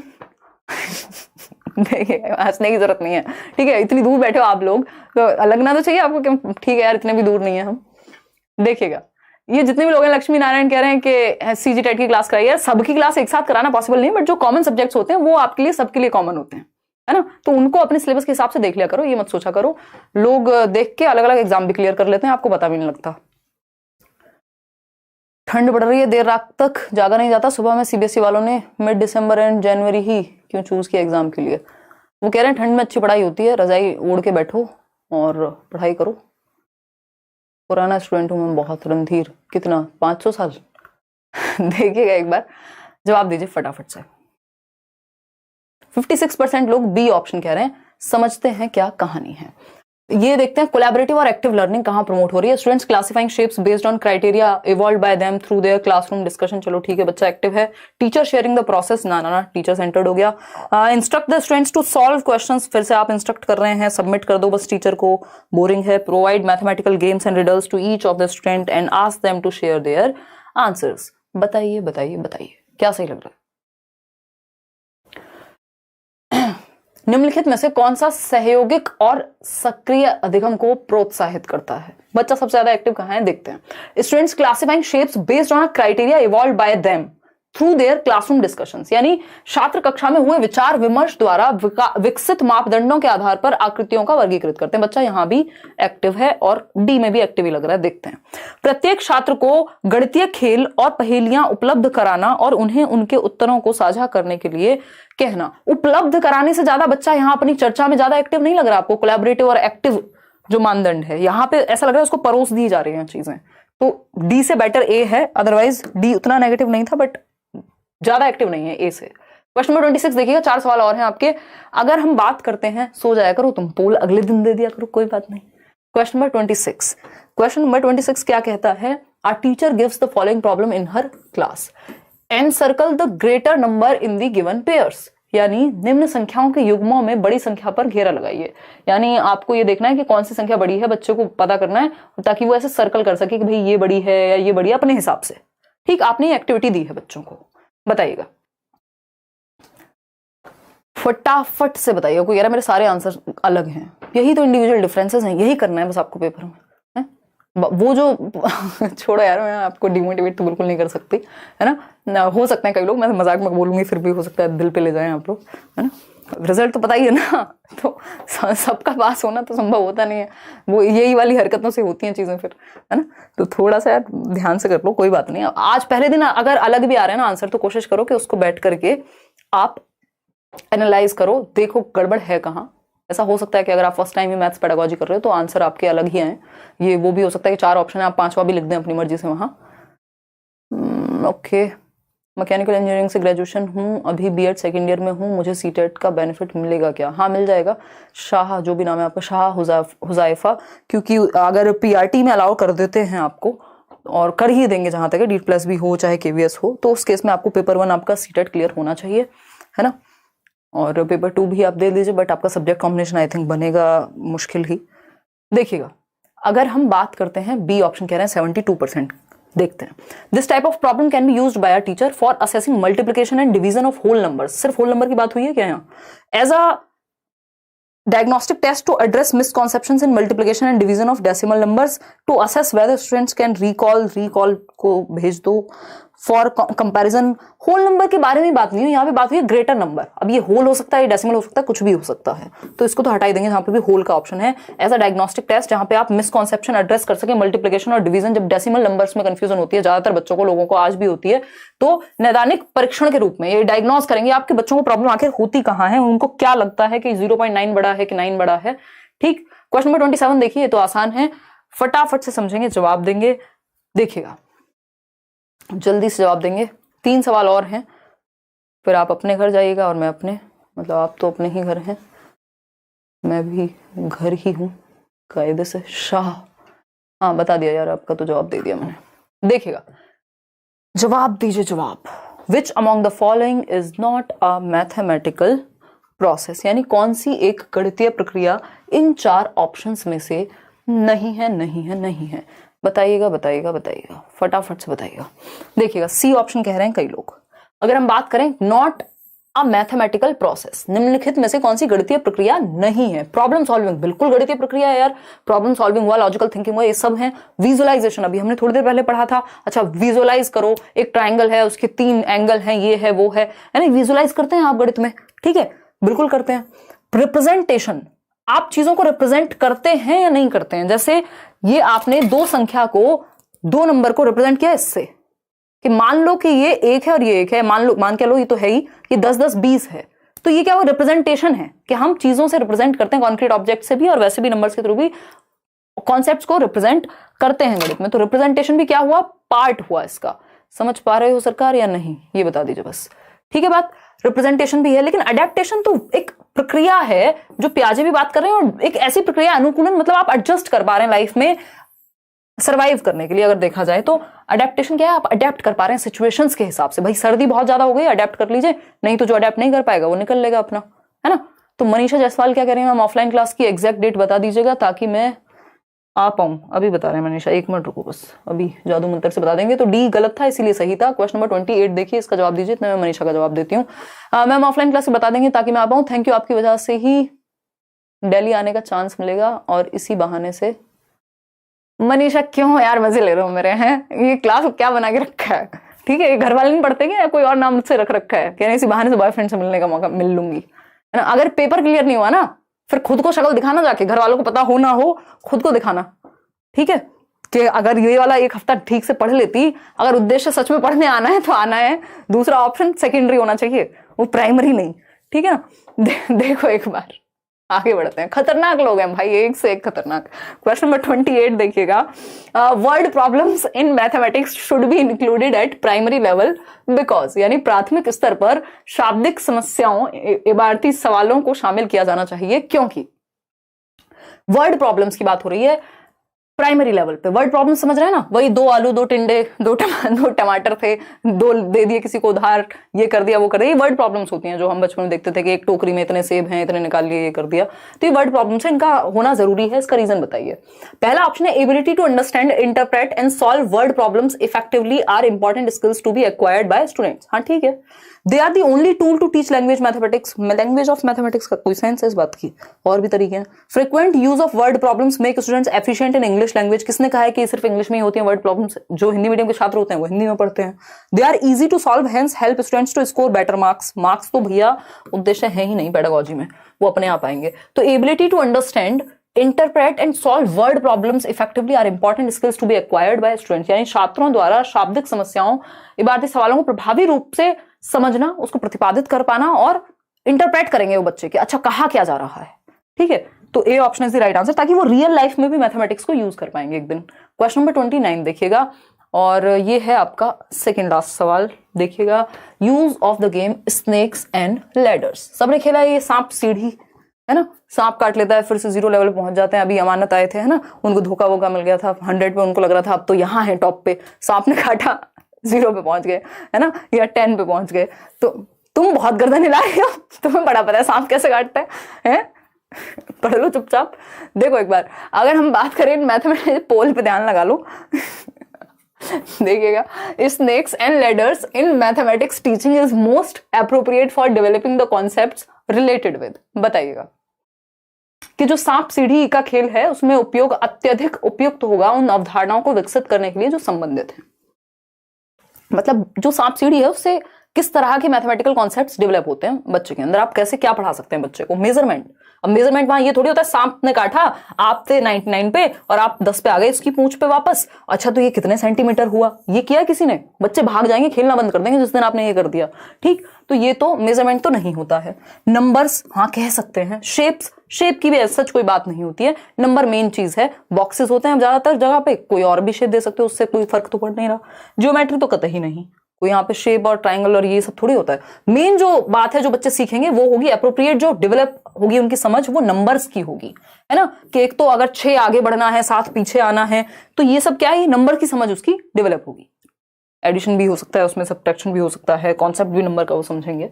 तो बी ऑप्शन आज के लिए आखिरी सवाल। देखिएगा क्वेश्चन नंबर 30।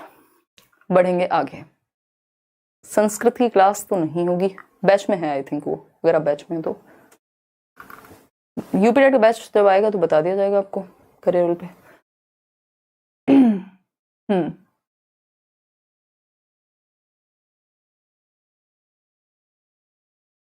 क्या कह रहे हैं आप? अबेकस का भी यूज करते हैं उसमें डेसिमल में। पूजा शायद आप सही कह रहे हैं बिल्कुल, है ना। मेरे दिमाग से तो निकल गया होगा या फ्लो में बोल दिया होगा। अबेकस आई थिंक उसमें था नहीं ना ऑप्शन में, अगर होता तो शायद हम उसको ध्यान से पढ़ पाते। हाँ डेसिमल के लिए भी यूज कर ले प्लेस वैल्यू का, सही बोल रहे हो आप, बिल्कुल सही बोल रहे हो। रोशन साहू कह रहे हैं माँ सीता की जन्मभूमि सीतामढ़ी से नमन करता हूँ मैम, आपकी दुआ की जरूरत है। रोशन साहू बहुत ही बढ़िया, एक इतना धार्मिक कमेंट हमें मिला है आज के सेशन में, बस दिल खुश हो गया। हमें अब पता है कि यहाँ पे कितने अच्छे अच्छे लोग भी आ रहे हैं, और सीतामढ़ी से बहुत सारे लोग हैं जिनको मैं जानती हूँ, आप लोग भी देखते हैं, बहुत ही अच्छा लगता है। मुझे बिहार आना है घूमने, और बिहार के बारे में बहुत सारी चीज़ें मैंने सुनी हैं, आप लोग बहुत संख्या में वहाँ हैं ऐसा मुझे पता लगता है, तो जल्दी ही आऊँगी मैं जब भी मौका मिलेगा। तो डी ऑप्शन देखिएगा, विच of the following steps demonstrates the highest level in conceptual development of patterns in children. बताइए। पैटर्न जो होते हैं उनकी अवधारणात्मक समझ का जो विकास है वो उच्चतम लेवल पे कैसे प्रदर्शित हो सकता है, बताइए। पैटर्न समझ रहे हैं ना, अभी बात करेंगे पैटर्न की। किसी की शर्ट पे पैटर्न होगा, आज तो मैंने ऐसे कपड़े नहीं पहने जिसपे पैटर्न हो, निशाने पहने, ये आएगी नहीं अभी। हाँ एग्जैक्टली सविता कह रहे हैं, नहीं तो सब लव के चक्कर में है और मुझे चक्कर आ जाते हैं पढ़ पढ़ के। कोई बात नहीं, हंसी मजाक की भी बातें और सीरियस भी है। देखिए, तो आइडेंटिफिकेशन ऑफ पैटर्न्स यानी पैटर्न की पहचान करना, ये मैं नॉर्मलाइज कर रही हूँ कि हम हंसे ना। कल को आप स्कूल में पढ़ा रहे हो और बच्चा अपनी प्रॉब्लम डिस्कस करे अगर आपके साथ, अलग अलग तरह की कुछ भी समस्या हो सकती है, तो आप उसके ऊपर हंसना शुरू ना कर दें हा हा हा हा करके, है ना। तो वो वाला काम नहीं करना है, क्योंकि कई बार तो ये चीजें मजाक की होती हैं, कई बार सीरियसनेस भी होती है इन बातों में, तो ये रियल प्रॉब्लम्स हैं। आप तो बड़े हैं तो मैं थोड़ा हंसी मजाक कर सकती हूँ। आइडेंटिफिकेशन ऑफ पैटर्न्स यानी पैटर्न की पहचान कर पाएगा बच्चा। एक्सटेंशन यानी उसको बढ़ा पाएगा। इमिटेटिंग का पैटर्न इमिटेट तो नहीं करेगा, क्रिएट भी कर सकता है, ये दोनों पॉजिटिव हैं।